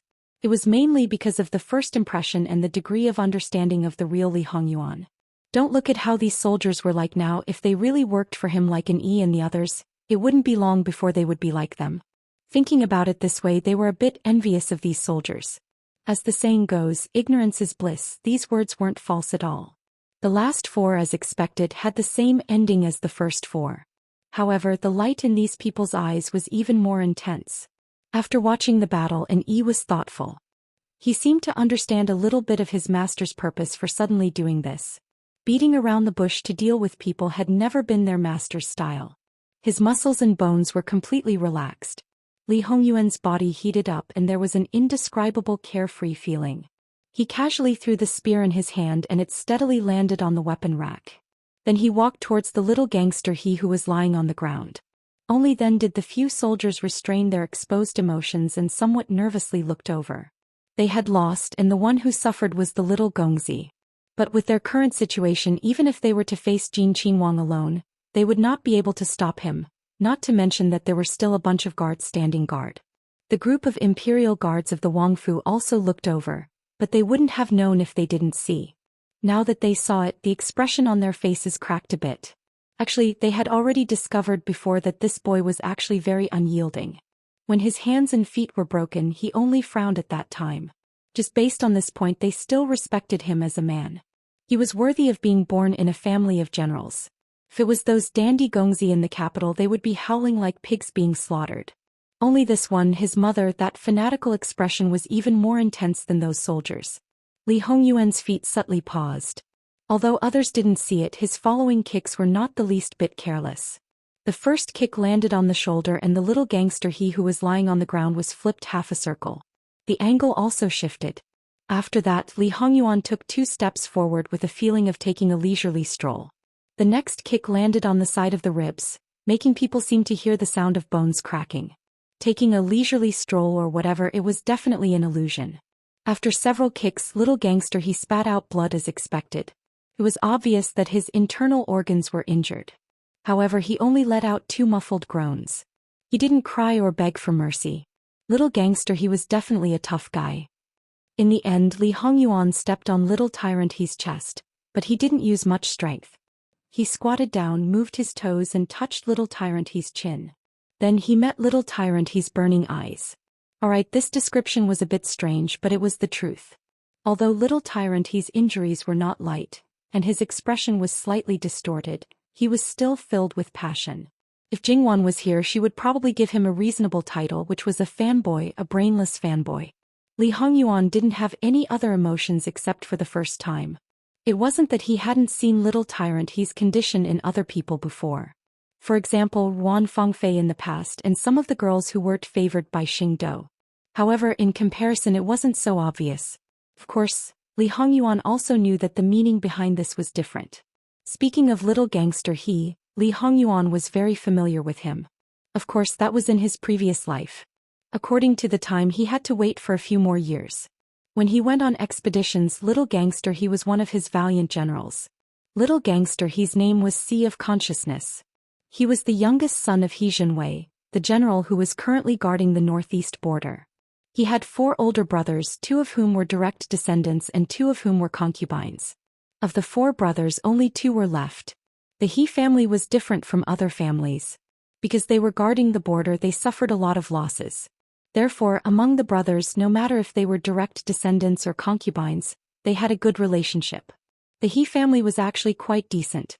The He family's daughters-in-law didn't seem to have a high status, but most of them were women who weren't inferior to men. Although they didn't go to the battlefield with their husbands, they had at least guarded a city. However, among the He family's descendants, Sea of Consciousness was considered a weirdo. Perhaps it was because his closest brother was almost 10 years older than him, so in comparison he might be a bit more indulgent. However, the He family didn't have the mindset of spoiling their children. Their upbringing could be said to be very strict, whether in terms of thinking or body. Because they were strict when they were young, when they grew up, they would have a better chance of surviving on the battlefield. The reason why Sea of Consciousness was called a weirdo was because his physical fitness was very good. At the same age, he had to at least triple the training to achieve the same effect. When he wasn't even 10 years old, he could already beat his older brother. However, this kid's thoughts were very rebellious. He didn't commit all kinds of crimes, but he was very arrogant and liked to cause trouble. At home he was punished, beaten, locked, his legs were broken and his ribs were broken, but it didn't have any effect at all. It seemed that he was born with a hard bone. In the northeast, it became a ghost's worry. When Sea of Consciousness was 12 years old, he led a group of people to sneak out of the city. Once he went out, it was close to 10 days. His family was crazy with anxiety. In the end, they didn't even have any hope. In the end, he came back alive and well. He led people to play a sneak attack and really destroyed a small tribe. Of course, in the end, there was no reward. He was ruthlessly beaten up until his skin was torn and his flesh was torn. He only got out of bed after 10 days and half a month. After that, the people at home strictly guarded against him. At any time, they sent a few valiant soldiers to follow him. General He's soldiers took turns to follow him. As a result, these people had a deep impression of this young master. Sea of Consciousness learned many things from them. Because he was too energetic, when he was 13 years old, he was simply brought to the battlefield. Although he was a bit young, the whole family didn't object. In reality, Sea of Consciousness seemed to be born to fight. On the battlefield, he could be said to be invincible. Moreover, he was a complete madman. The soldiers below actually admired him very much. Occasionally, they would also be very respectful. The reason why they were respectful was because this respect usually didn't last for more than 3 seconds. In the end, he was a very troublesome person. Sea of Consciousness was now 16 years old. A year ago, he defeated his father. Half a year ago, he defeated the He family's most powerful elder brother. On this trip back to the capital, only General He Jinwei's eldest son remained in the northeastern border city. The rest of He Jinwei's branch had all returned to the capital. Speaking of which, Sea of Consciousness was what He Jinwei was most worried about. He was afraid that he would cause trouble again. The capital wasn't like the border city. If he caused trouble in the border city for the sake of the He family, basically no one would care too much. In the capital, if he accidentally offended the influential officials, the He family might not be able to settle it. Because the He family guarded the border, it could be said that they worked hard and contributed a lot. His Majesty treated them well and they also had some responsibilities. However, as long as one was smart, they should know that in this kind of situation, they needed to be more careful. If anything happened, they would be ruthlessly attacked. But they didn't think that something would still happen. Moreover, it was to hit a big iron plate. When the He family found out that the rascal rode a horse on the street and collided with Jin Qingwang's carriage, not only did he not apologize, But he also dared to act violently and was arrested by the people of Jin Qinhuang Fu. They were angry and anxious, causing the family to be thrown off their feet. Before returning to the capital, they specially warned him, especially Jin Qinhuang, to never, ever offend him. They even enlarged the logo of Jin Qinhuang Fu a lot, wishing that they could directly stuff it into his brain. After entering the capital, they also restrained him. Who knew that because they had just entered the capital, there were many things to do and they were exceptionally busy. Going out would cause a big disaster. Although they quickly found out that Jin Qinhuang wasn't in the carriage, Jin Qinhuang Fei was. The more noble a woman's status was, the more delicate she was in their eyes. She couldn't be touched. If something bad happened to her, it was simply asking for a person's life. However, there was one more thing to be thankful for. That rascal didn't act impulsively. Perhaps he realized that something was wrong, or perhaps he was persuaded. Otherwise, based on his martial strength, if he let loose and fought, it would be like fighting on the battlefield. It would be strange if he didn't die. Li Hongyuan looked at He Zhihai. In his previous life, he was familiar with him after he ascended the throne. At that time, he was the only adult male left in the He family. Including He Zhenwei, they all died 2 months later. And the day they died, it just so happened to be New Year's Eve. At that time, He Zhihai didn't have this unbridled brashness. His entire person was gloomy, just like a walking murder weapon. When he followed him to battle, he witnessed He Zhihai's ruthlessness and extraordinary skills in killing the enemy. For many years after the war, He Zhihai could be said to be the stabilizing force of Qiyuan. Just his name alone was enough to make the enemy's expression change. Li Hongyuan's current martial arts skills, to a certain extent, originated from He Zhihai. However, He Zhihai wasn't suitable to be a commander-in-chief of the entire army. He was only suitable to be a general who charged and broke through the enemy lines. Moreover, he was the kind of general who needed someone to assist him and mobilize the troops for him. He was only responsible for charging and killing. It wasn't that He Zhihai was a boorish man who didn't understand the art of war and strategy. On the contrary, He Zhihai's brain was actually quite powerful. Although he wasn't that righteous and liked to take the unconventional path, he was very good at mobilizing troops and dispatching troops. Winning with fewer troops was simply his specialty. It was just that he had lost all his family members and he himself had lost the ability to reproduce due to his serious injuries. Therefore, the only thing he had left was revenge. After the battle, he was like a sharp weapon without thinking. He only listened to Li Hongyuan's orders and commands. He fought so hard and was so fierce only because he didn't care about life and death. And when the battle was over, nothing could be seen from his appearance, but inside he was already a useless person. At that time, Li Hongyuan saw it all. Therefore, when he had the chance to start over, he cherished talent and wanted to protect He Zhihai and make him a real commander-in-chief. He wanted to make the enemy not only change their countenance but also make the enemy's army tremble in fear. In this way, he was bound to protect the He family. This was also the reason why the He family returned to the capital this time. Of course, Li Hongyuan didn't bring them back to abandon the northeast border and ignore it. If there was no He family to guard it, the battle after more than 2 months would only be more tragic. He Zhenwei was bound to go back. Li Hongyuan would remind him to strengthen the defense and secretly prepare some military supplies for him. In case there was a contingency, it would be good to keep the He family alive. Li Hongyuan also knew what He Zhihai was like now. But when he saw him in person, he was still a little surprised. What was even more unexpected was that this brat had offended his wife the moment he returned to the capital, causing her to be injured. As such, no matter how much potential and talent he had, Li Hongyuan had to teach him a lesson and then properly train him. If he did not achieve his goal, Li Hongyuan would definitely personally cripple him. "Your Highness, you're very powerful. Why don't you fight with this commoner?" Before Li Hongyuan could speak, He Zhihai said enthusiastically and expectantly. So, this brainless fanboy of his was a little different. He Zhihai's military merits were actually quite high, but his father had never asked for a title for him. These military merits were distributed to other people. He Zhihai didn't care. Because of this, the capital basically didn't know that there was such a fierce person in the He family. However, when he said this, those soldiers couldn't bear to look directly at him. However, it was completely expected. They were all too clear about this young master's temperament. How much effort would it take for this prince to take your life now? Your Highness won't take this commoner's life. What? This prince has no power or influence, so I'm afraid of your He family? Li Hongyuan didn't get angry. No, it has nothing to do with the He family. It's just that intuition tells this commoner that your highness won't do that. Li Hongyuan had seen He Zhihai's intuition before. In his previous life he even relied on his intuition to save a battle. Do you know why you're in Jinqing Wangfu? I know.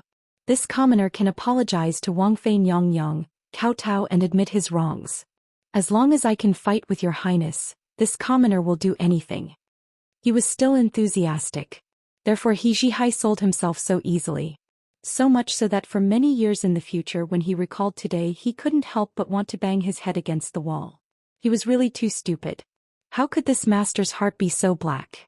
It was better to quickly scram far away. Running around the borders for a lifetime he didn't want to face Li Hongyuan. Li Hongyuan stood up. Take him away. He didn't know what Li Hongyuan was going to do, so naturally he could only obediently be taken away. Let Gongjio go take a look. Just let this prince see if Gongjio's medicine can soften people's bones. https://11/11807/6654077.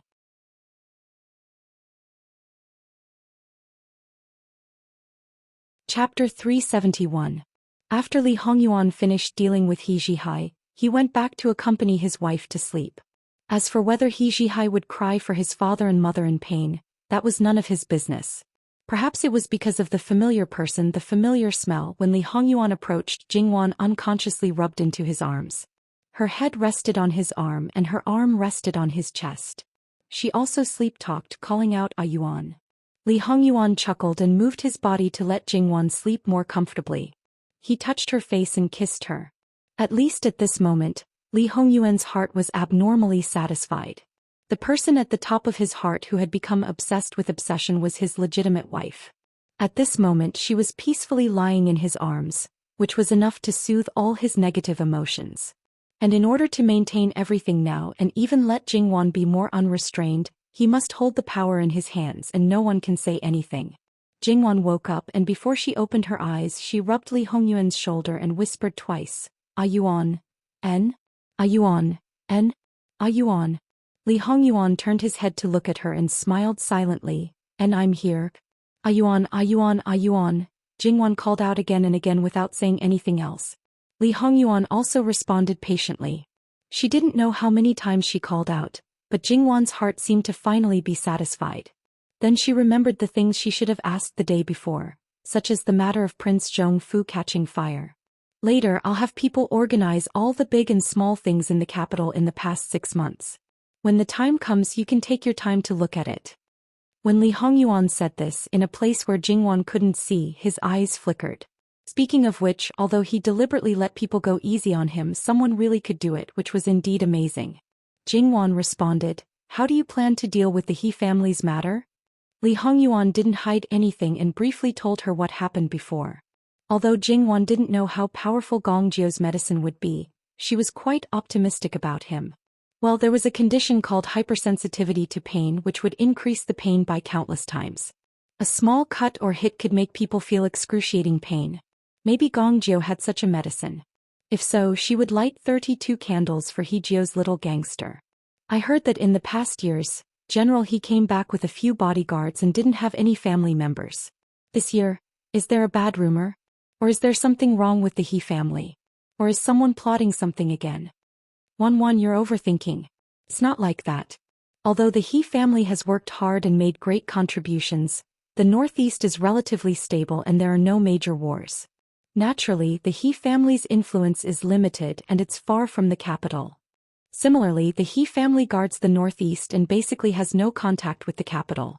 No matter how fierce the fight for the throne is, it has nothing to do with them. No one from the He family is in the capital, so the sky is high and the earth is far away. Therefore, the He family could be considered another kind of neutral party. The reason why so many people from the He family came back this time is because there's something strange going on at the northeast border. There might be a major war before spring next year. It's not appropriate for the entire He family to guard the northeast. Something unexpected happens. Some people should be avoided as much as possible. So, Yuan, you're the one who facilitated this? Li Hongyuan's voice was muffled as he responded. Jingwan chuckled. I know that Ai Yuan is very resourceful, so he must have received some accurate information. However, the imperial court might not know about it. Even if they knew, they probably wouldn't care. After all, the Northeast has been relatively stable for many years. Why would there be a major war suddenly? If there really is a war, or if there are heavy casualties, they might even push the blame on the He family. There's rarely a time when there's an adequate supply of provisions. The He family's Northeast army is no exception. If there's a major war, even an iron army will be like a sick cat without the support of provisions. Since Ai Yuan can't bear to do that, he must have prepared more than just a few members of the He family. She knew what he was secretly preparing. Wanwan knows me well. Don't flatter me. Li Hongyuan chuckled. I'm telling the truth. Moreover, in her previous life, the imperial court really did push all the blame on the He family. They said that they didn't supervise the situation properly. If He Zhihai wasn't the only one left in the He family, they might have even accused them of treason. Although the He family suffered heavy casualties and was almost wiped out, the enemy didn't fare any better. Otherwise, Qi Yuan wouldn't have been able to clean up the mess so easily. Perhaps a large piece of land in the northeast of Qi Yuan would have fallen into the enemy's hands. After getting up, she was in high spirits. As for little brat He, well, he wasn't a bad person in nature. It's about time to send them back. Since Jingwan said so and Li Hongyuan didn't have any other instructions, the matter was naturally settled. However, the He family didn't manage to enter Jin Qinhuang Fu. Even He Zhenwei didn't manage to see Li Hongyuan. The whole family was exceptionally anxious, afraid that He Zhihai would really die in Jin Qinhuang Fu. Although reason told them that no matter how lawless Jin Qinhuang was, he wouldn't go to this extent. However, it was possible to turn He Zhihai into a useless person. He Zhihai was only 16 years old and was already the #1 general in the Northeast Army. Now that he had become a useless person, it was too painful. Since they couldn't see him, the He family could only go back first. Although the He family didn't want to make the matter known to everyone, but in the entire capital the people who should know already knew. Because it was a special period, no one stood out to blame Li Hongyuan with the He family's previous righteous indignation. They said that little Gongzi he was in the wrong first and should be punished according to law. Jin Qinhuang shouldn't abuse his power and so on. Not to mention that Jin Qinhuang couldn't be provoked. This was an occasional case. If any action was out of line, Li Qingdi, who was still in a fit of anger, might label them as forming a clique. Let's wait for one more night. If I still don't see him tomorrow, I will directly enter the palace to see His Majesty. He Zhenwei's resolute face was surrounded by deep worry at this time. This evil creature, when he comes back this time, I will break his legs and make sure he can't get out of bed before he returns to the border town. Seeing His Majesty if possible, the He family didn't want to take this step. To what extent Lu Qingdi pampered Jin Qinhuang, they especially understood. They were a family of generals, but it didn't mean that they were all boorish people who didn't understand the ways of the world. That night the He family didn't sleep well. After breakfast the next day, He Zhenwei decided to enter the palace. But before entering the palace, he still made a trip to Jin Qinhuang Fu to see if there could be a turn for the better. The result of this trip was somewhat unexpected. From afar he saw the gate of Jin Qinhuang Fu open and a group of people came out. Who else could it be if it wasn't He Zhihai and his 8 guards? He Zhenwei hurriedly sped up. When he got closer, the gate of Jin Qinhuang Fu closed again. The other 8 people were still okay. Their clothes were a bit tattered and there were bloodstains on them, but their spirits looked good. Only He Zhihai was supported by people and looked half dead and dying. He Zhenwei's heart thumped. He had never seen his son like this. Even when his legs were broken and his ribs were broken, he was still able to toss and turn with full energy.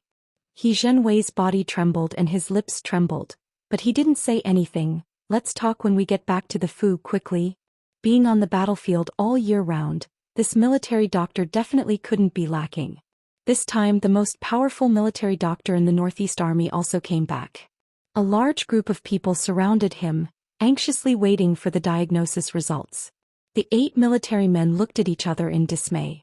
That they actually wanted to say little Gongzi was actually fine, but, forget it, now they couldn't get a word in edgewise. After the military doctor's diagnosis, his expression was a bit strange, but the He family became even more restless because of him. The military doctor slightly paused. Does little Gongzi's body have any special feeling right now? It's all in those places. He Zhihai was weak. Pain, it hurts little Yi to death. His mother, for the whole afternoon and the whole night he had never been in so much pain. The He family members looked at each other in dismay. This evil creature was the kind of person whose bones were dislocated and immediately climbed up a tree to steal birds. The kind of person who climbed up the house to tear the tiles. He actually cried out in pain? Other than that? The military doctor continued to ask. He Zhihai rolled his eyes, understanding the military doctor's meaning. Little Yi is very good. I'm not crippled or disabled. Old man, can't you diagnose? The military doctor touched his grizzled beard, the expression on his face relaxing. It seems that little Gongzi is indeed fine. He turned around and faced the He family members. Little Gongzi's body does have some injuries, but he has already taken medicine and the effect is obvious. This old man will prescribe some more medicine and it won't take long for him to recover. The He family members heaved a huge sigh of relief. What exactly happened? He Jinwei asked. Only then did the guard open his mouth and explain the whole matter. The He family members' expressions were very strange. So, little brother is in so much pain that he's hovering between life and death. He has been howling for too long and now he has no strength at all? Fourth brother, shut up. He Zhihai flew into a rage out of humiliation. https://11/118076654082. HTML chapter error. Click here to report.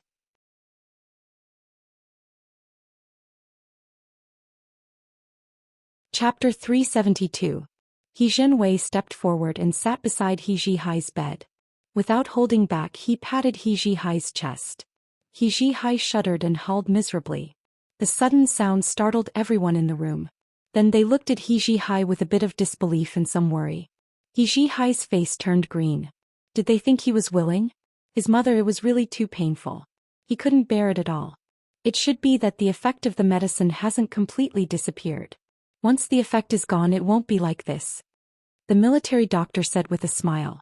Knowing what was going on, the He family looked at He Zhihai as if they were looking at a rare treasure. If he really howled like this for the entire afternoon and night, to still have this spirit, it should be considered not bad. Moreover, his throat hasn't gone hoarse. He Zhihai looked at this group of family members who rejoiced in his misfortune. He was too lazy to even roll his eyes and didn't have the mind to explain. At this moment it was indeed very painful, but it was basically within the range of tolerance. In any case, from small to large, each and every one of them were waiting for him to suffer, wanting to see him make a fool of himself. They all wanted him to be taught a lesson and behave himself. He Zhenwei also touched the short beard on his chin. If there's a chance, ask Jin Qinhuang what medicine was used. The effect is so good. Even if I'm thick-skinned, I'll ask for it. The effect was good. Clearly there were two meanings. Not only was the effect of the medicine good, it was also better to deal with He Zhihai. And indeed, I've never seen Xiao Hai so well behaved. He Zhihai's grandmother, old Madam He, nodded in agreement. He Zhihai had never been a person who could hide his emotions. Therefore everything was written on his face. At this moment his face was like a color palette, exceptionally splendid. After relaxing a little, it was time for the proper business. What did father say to you before entering the capital, that you treat father's words as wind? He Zhenwei's face was exceptionally stern. He Zhihai didn't say a word. The capital isn't like the border cities. I know that you're messing around, but you know what you're doing. You won't go overboard. However, in the capital, a small matter can cost someone's life and implicate the entire family. Why can't you behave? Do you have to throw the entire family in for you to be happy? That I was wrong. I won't cause trouble in the future. He Zhihai lowered his eyelids and said in a low voice, You have to keep your word. He Spiritual C did not say that he was grounded because he knew that if this kid really wanted to go out, he would have a way to get out. There was simply no way to lock him up. It was better to let him walk through the door and let someone follow him. That would be of some use. He Zhihai's eyes were filled with excitement. He indeed would not go out to cause trouble again because his next goal was very clear: to find Jin Qinhuang to fight. He Zhenwei's eyelids twitched. The more he looked, the more he felt that it was impossible for this kid to be so honest. There must be something he didn't know. He prepared to ask the people who had followed this evil creature out. At this moment, those bodyguards had gone to change their clothes. The wounds on their bodies also needed to be examined. Originally, the soldiers wanted to downplay the part where they exchanged blows with Li Hongyuan.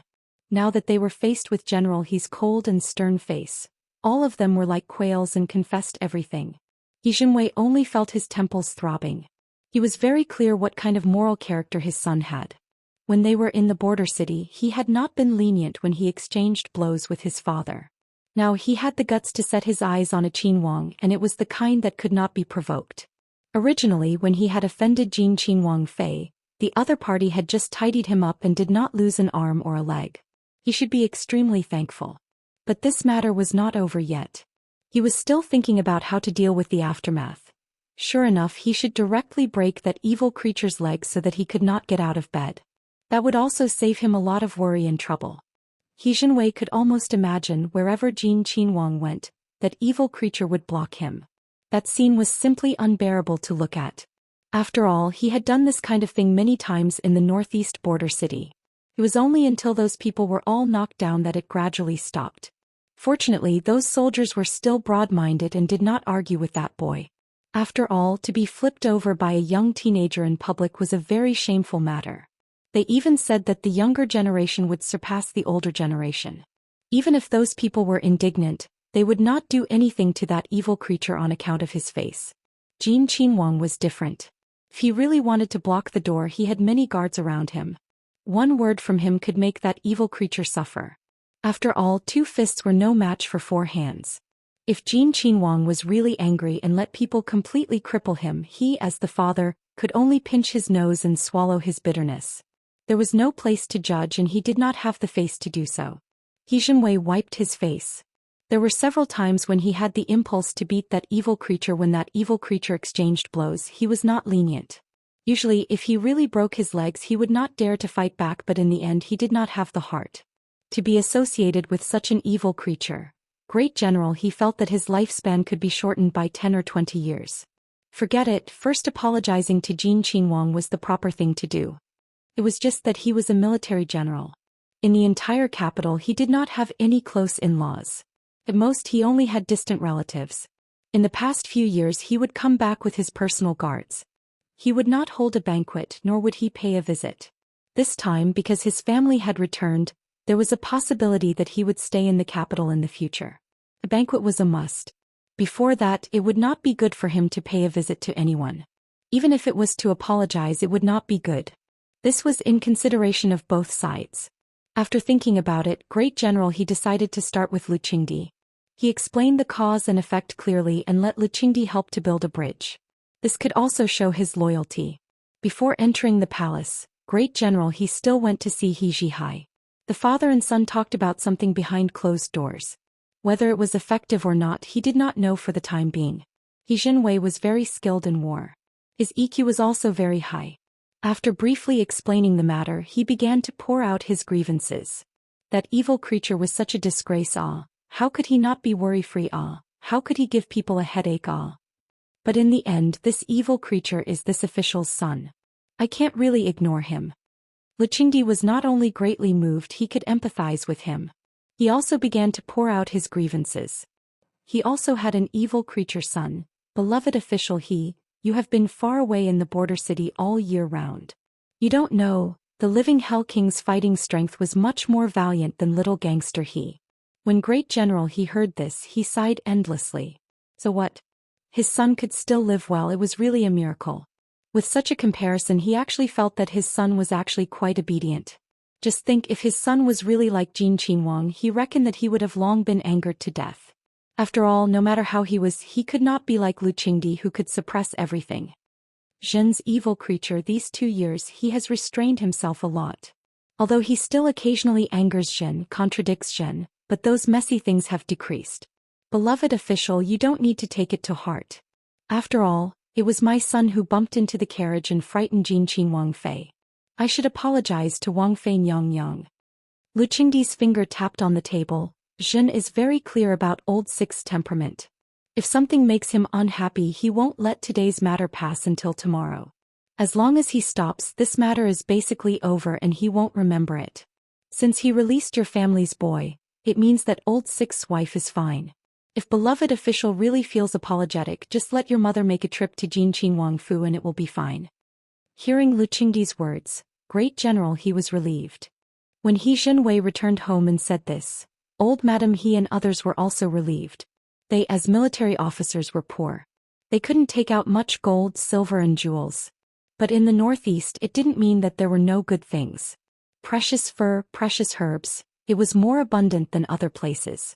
No matter what, they were the local tyrant of the border town. Even if they didn't take the people's wealth, they had accumulated a lot of these things. Handing over the visiting card, they also got the other party's reply. The next day when old Madame He was preparing to go out, He Zhihai jumped out again.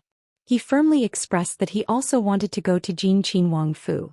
He Zhenwei's veins popped out on his forehead. Everyone said that no one knows a son better than his father. Correspondingly, no one knows a father better than his son. How could He Zhihai not know what his father meant? "Pa, it's me who bumped into Jin Qin Wang Fei's carriage. I should apologize. Moreover, my injury is not completely healed. How can I fight with Jin Qin Wang? I know that there won't be a good result. If I go up and get beaten up, wouldn't it delay the time to have a good fight? I'm not that stupid." He Zhenwei was irritated by that "have a good fight." His hand was itchy and he wanted to slap someone. "Alright, go. I don't allow you to go. Maybe you will secretly climb over the wall of Jin Qin Wang Fu." Old Madame He said helplessly.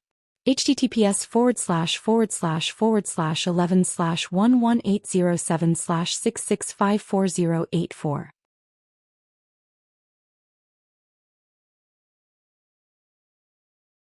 Chapter 373. Old Madame He keeps He Hai by her side to prevent him from making trouble when she doesn't pay attention to him. Today He Zhihai was well behaved. He did whatever his grandmother asked him to do. Perhaps because there was another man, Li Hongyuan accompanied her. When they met, old Madame He didn't hesitate to apologize. She didn't beat around the bush. She was straightforward. She was different from other women. Li Hongyuan played the role of a guest perfectly. Although Jingwan was in a high position, she respected those elders who didn't flaunt their seniority. Because she understood old Madame He, she had a good impression of her. She was wise, sensible and righteous. In short, she deserved to be admired. Old Madame He could see who was the leader. She was a bit surprised, but she didn't ask anything. Old Madame He glanced at him and asked her son to apologize. It's okay if she didn't look at him. She looked at him and couldn't help but twitch her eyes. Her eyes were full of excitement. If she didn't know, she would think that she saw a beautiful woman and fell in love with her at first sight. Then she looked at him again. He was indeed beautiful, a top-notch beauty. But he was a real man, a real handsome man. Li Hongyuan was so handsome, but he didn't look feminine at all. When he was young, it was hard to distinguish whether he was a man or a woman. But since Li Hongyuan was 10 years old, he had a subtle and cruel influence. Those who used to make fun of him didn't have a good ending. Jingwan also saw He Zhihai's expression. But she didn't show any special expression. He was just a crazy fan. It's not like she didn't see it before. Well, because the person who was being fangirled was her husband, Jingwan still felt a little strange. Jingwan slightly tilted her head and glanced at Li Hongyuan. A certain someone was unperturbed, as if he didn't notice. Old Madame He felt itchy. If it wasn't because of the occasion, she would beat him up. "Xiao Hai, hurry up and apologize to the princess consort." He Zhihai came back to his senses. He was a little bully and a scoundrel, but he also inherited the natural qualities of a man from a general's family. His apology to Jingwan was quite straightforward and sincere. Jingwan accepted it, but she didn't say anything more. The He family's style was there. She believed that they had taught He Zhihai a lot and he was still like a little tyrant. She couldn't just casually say a few words to him. However, as long as he wasn't really stubborn, she believed that after this battle, he would at least be restrained in the capital.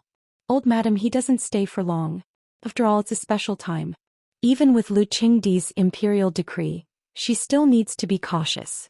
Jingwan asked Mama Gong to send him out. Little gangster He, on the other hand, kept looking back as if he was reluctant to part with him. Jingwan looked at Li Hongyuan with a teasing expression. "Wang Ye's charm is limitless. Even men will bend down for you, unable to extricate themselves. Whether other people bend or not, it has nothing to do with Ben Wang. Ben Wang only needs to bend down for Wan. Is this He family's little Gongzi counted as one of Wang Ye's flowers and plants? Do you want Chia to cut him off?" Jingwan won't let go. Her smile didn't change. Jin Qinhuang used to be both men and women, so he didn't mind Jingwan's teasing. That's not necessary. As a husband, occasionally I should help my wife solve her worries. Wanwan, don't worry. No one can dream of your husband.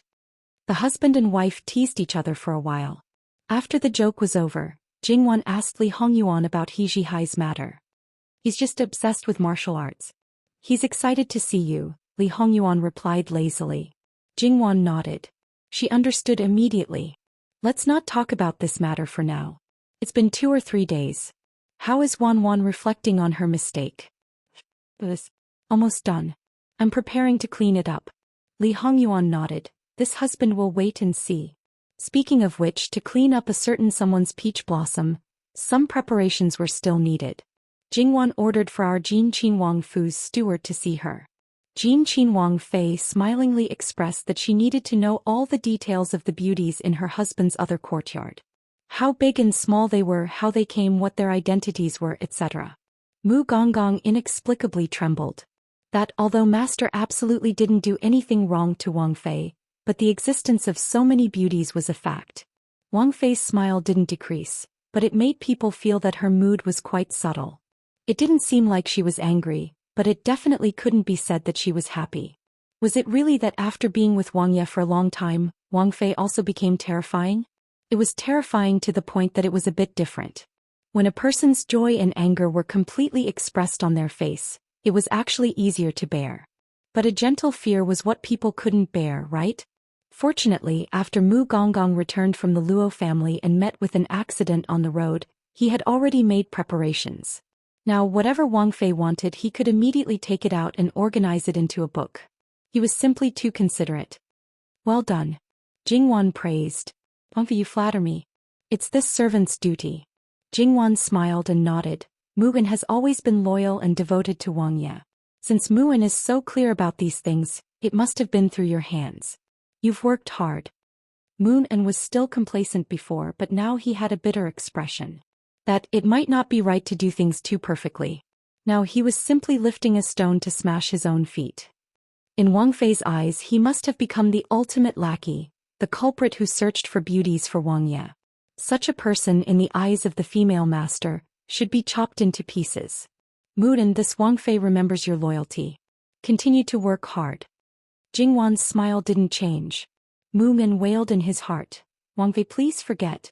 https://11/11807/6654086.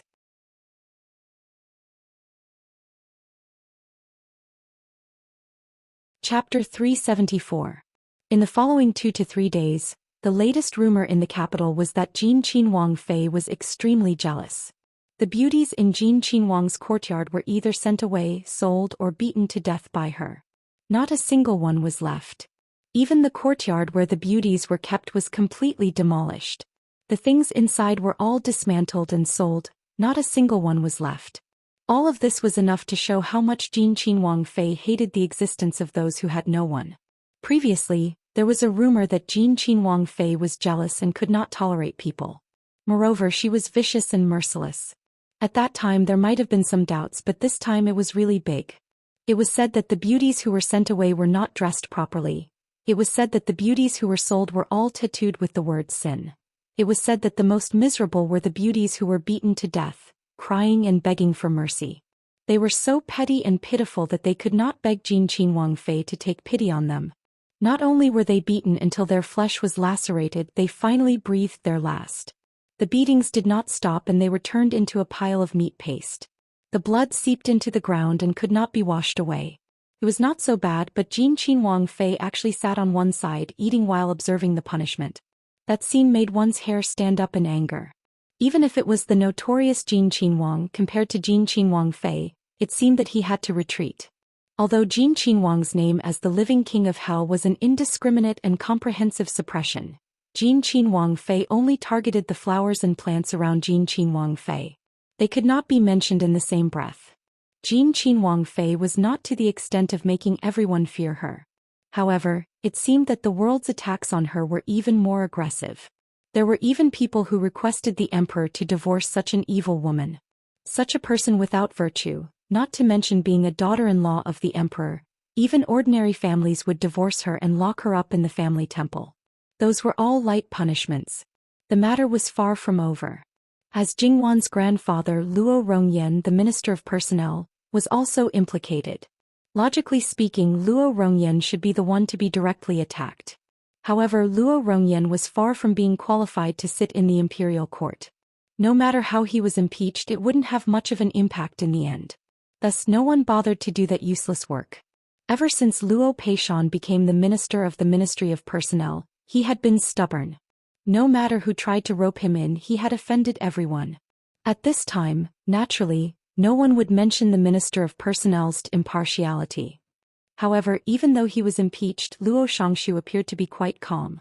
According to him, his obedient granddaughter was filial to her elders before she got married. She loved her brothers and sisters and was gentle and chaste. She was a good girl. As the saying goes, there are two sides of the same coin. If his granddaughter really did something wrong, it would be nothing more than that. His meaning could not be more obvious. If his young lady was not well, then it meant that she had changed places. It was a problem of water and soil. Everything was fine before she got married. If there was a problem after she got married, then it must be Jin Qinhuangfu's problem. Furthermore, it was the imperial family's problem. It was them who led his young lady astray. How many people's faces turned green, including Lu Qingdi's face? It was a little... Well, actually, Lu Qingdi also knew what was going on. Because this matter had not happened yet, he already knew. It was because his family's evil spawn threw a tantrum in front of him in advance. This implied that there was something wrong with those women. Those brothers of his could not bear to see him doing well. They even brought up the matter in Jiangnan. For example, the 3 times he was plotted against, they were all related to them. He clearly did not fight for anything and did not want anything, but there were still people who were unwilling to let him go. Thus, it was better to let his mother take him with her when she died. In front of Lu Qingdi, Li Hongyuan took everything on himself in advance. The only one who could still pose a threat to Jingwan was Lu Qingdi. Lu Qingdi's weakness was grasped by Li Hongyuan. Once it involved his true love, his IQ dropped. In addition, there was some specious evidence in Li Hongyuan's hands, so he did not think about anything else. Everything was for his son. Therefore, after Jingwan did those things, Lu Qingdi's imagination filled in that his son was borrowing his daughter-in-law's hand to get rid of those unstable factors. The beauties in the other courtyard and so on were just a cover. The real people to get rid of were actually in the Wangfu. His daughter-in-law took the blame for his son. He had no choice but to be kind and really divorce her. Speaking of which, the imperial family did not seem to only divorce a woman. There was only the word sudden death. Moreover, with his son's quota of cursing his wife, if this daughter-in-law was gone, he might be a widower for life.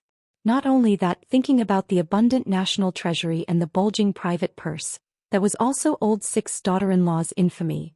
With all these, Lu Qingdi felt a little embarrassed when facing Luo Shangshu. Then Lu Qingdi dismissed the memorial and said that he knew his daughter-in-law. She was not a malicious person.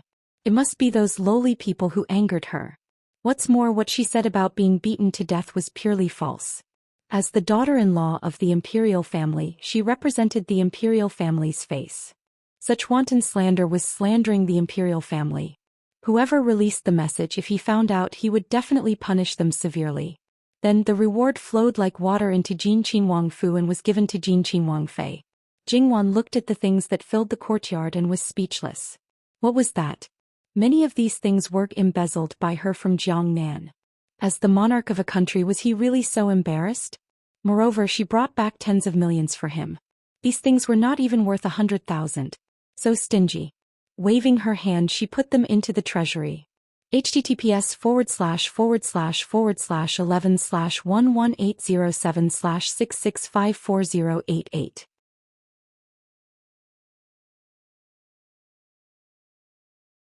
Chapter 375. However, who on earth spread the news about what I did? She didn't know anything about it. Jingwan was only wearing a casual undergarment. Leaning against Li Hongyuan, she yawned lazily and twirled a strand of Li Hongyuan's hair with her fingers. Li Hongyuan was only wearing a single garment. He held her hand and kissed her fingertips. Does one mind? It doesn't matter. But obviously someone is up to no good. Because of Li Hongyuan's sincerity and love, Reputation really didn't matter. Don't worry. I'll take care of everything. Li Hongyuan lifted Jingwan's chin and lowered his head to kiss it. Li Hongyuan knew very well that as long as there was no other woman besides Wanwan by his side, no matter what he said, Wanwan would bear the name of a jealous woman. Although it was not impossible to get rid of it, it would take a long time at least to prove it. Only by letting people know his feelings for her and letting him be labeled as affectionate, and let people believe that it wasn't that Wanwan didn't want to be with him, but that it wasn't that he didn't want her. Only in this way could he wash away the stigma of Wanwan. It would take a few years, a decade or even decades, because no one thought that a powerful and influential man would be faithful to a woman. In this way, Li Hongyuan naturally wouldn't be polite. He had to find some benefits from Jingwan. However, his sweetheart could be a jealous woman or a fierce woman, because she would definitely be removed in the future. But she couldn't be labeled as a vicious woman. If her hands were stained with blood and human lives, as long as it was determined now, it couldn't be washed away in the future. Li Hongyuan had a basic idea of the people behind the scenes. These people fell down again and again because they didn't know his role in it, so they had the courage to make trouble for him again and again. Jingwan turned sideways, hooked her arms around his neck, and exchanged a hot and lingering kiss with him. Of course I believe in you. Her forehead gently rubbed against Li Hongyuan's chin, incomparably intimate, and the scorching breath lingered. The husband and wife were calm, their servants were also calm, and those who knew the truth were also calm. However, there were more people who were not calm, especially after Lu Qingdi did not punish Jin Qin Wang Fei and even gave her a large reward. They became even more unsettled and some even became restless. The things that Jin Qin Wang Fei could do, could they also do it? So this was probably because she didn't know the inside story and didn't have Jingwan's life, so she wanted to have the same illness as her. Well, out of 100 people, at least 99 of them had this kind of illness. The rest were either stupid or had been severely brainwashed by the 3 obedience and 4 virtues. They were all sick, but only Jin Qin Wang Fei could valiantly show it. The others couldn't, so one could imagine the feeling in their hearts. Because of Jingwan, the Luo family was greatly affected, including the 2 cousins. Of course, Luo Peishan was still sitting in the position of Minister of Personnel. Even if the 2 in-laws had thoughts, they wouldn't show it. Furthermore, the 2 didn't do anything to their husbands' concubines and Tongfeng. Jin Qin Wang Fei's time in the capital was also very short. When she first arrived in the capital, Luo Jingshu was already married and had a child. Luo Jingqiang also married not long after, so it didn't affect them. Don't forget, a few days ago, Jingwan also sent a large number of things to the 2 families. Nominally, it was the children's 3 baptisms and full moon gifts. However, other than what was designated for the 2 children, there were many other things. Some of these things people like them simply couldn't afford to use. As daughters-in-law, Luo Jingshu and Luo Jingqiang weren't stingy with their in-laws' families. No matter what, there was no reason to make things difficult for them. After thinking about it, the one who was affected the most was still Jingwan's concubine-born sister, Luo Jingyu. She was only 1 year younger than Jingwan. Even though she was a concubine-born daughter, she had a grandfather who was the Minister of Personnel and a legitimate sister who was a Qin Wang Fei. Naturally, she could be considered a fragrant piece of cake. Many people wanted to marry her, and many people wanted to marry their legitimate sons. Even though it wasn't the eldest legitimate son, it was enough to show their sincerity. When Jingwan's matter came out, many people retreated. Thus, as Luo Jingyu's birth mother Ji Yinyang was anxious. Originally, there were many outstanding men with good family backgrounds for her daughter to choose from, but now, Luo Jingyu herself was very calm. Originally, she was a little dull and timid, but Sun Yijia, her eldest sister-in-law, helped her to adjust. She had always followed Jingwan's lead, so she was very open-minded about this matter. Concubine, you don't have to worry. Anyway, I'm still young, so I can wait for another 2 years. Besides, I don't think that 3rd sister's matter is a bad influence. 10 out of 10 people who want to marry me want to get benefits from the Luo family, so they should have the awareness of marrying a jealous woman back home. After all, I have the capital, don't I? If I want to have a woman on my left and right, and if I want to get a lot of benefits from my wife's family, how can there be such an easy thing? A truly ambitious man will not put too much thought into the harem, so naturally he will be relatively indifferent to women. In my case, it's purely a marriage of benefits, and for the sake of the future, such a man is the best choice. Moreover, this matter is obviously strange. We all know what kind of person 3rd sister is. Although she doesn't like concubines, even if she wants to deal with those women, she will definitely do such a vicious thing. Just look at grandmother and the others. Who knows, in a few days it will be completely different. Thus, Inyang, you can rest assured that my marriage will not go wrong. Who knows, I might be able to choose the best one. When Ji Inyang heard this, it seemed that this was the truth. Her heart gradually calmed down. However, when she looked at her eldest daughter again, she had a new level of respect for her. Was she really that dull and timid child? Luo Jingyu looked at her Inyang and smiled. She lowered her head and continued to embroider. Third sister-in-law not only sent people to teach me, but also brought me here from time to time. If I don't make any progress, wouldn't I be letting down third sister's good intentions? What does this have to do with your third sister? Luo Jingyu raised her head again and looked at her Inyang with a strange expression. If third sister didn't ask third sister-in-law, do you think third sister-in-law would pay attention to me? Ji Inyang's face was somewhat flustered. She really was muddle-headed. However, she wasn't anxious at all. She was too lazy to care about this daughter. Serving Furin was the most important thing. Other than Jingwan, who was at the center of the vortex, the other person who received the most attention was probably Li Hongyuan. Although Jin Qinhuang had spoiled those women in the past and completely did not touch them, but he had always spent money to support them. Now all of them were dealt with by Jin Qinhuang Fei.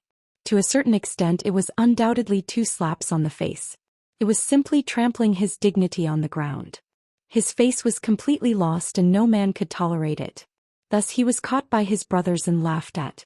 https://11/11807/6654091.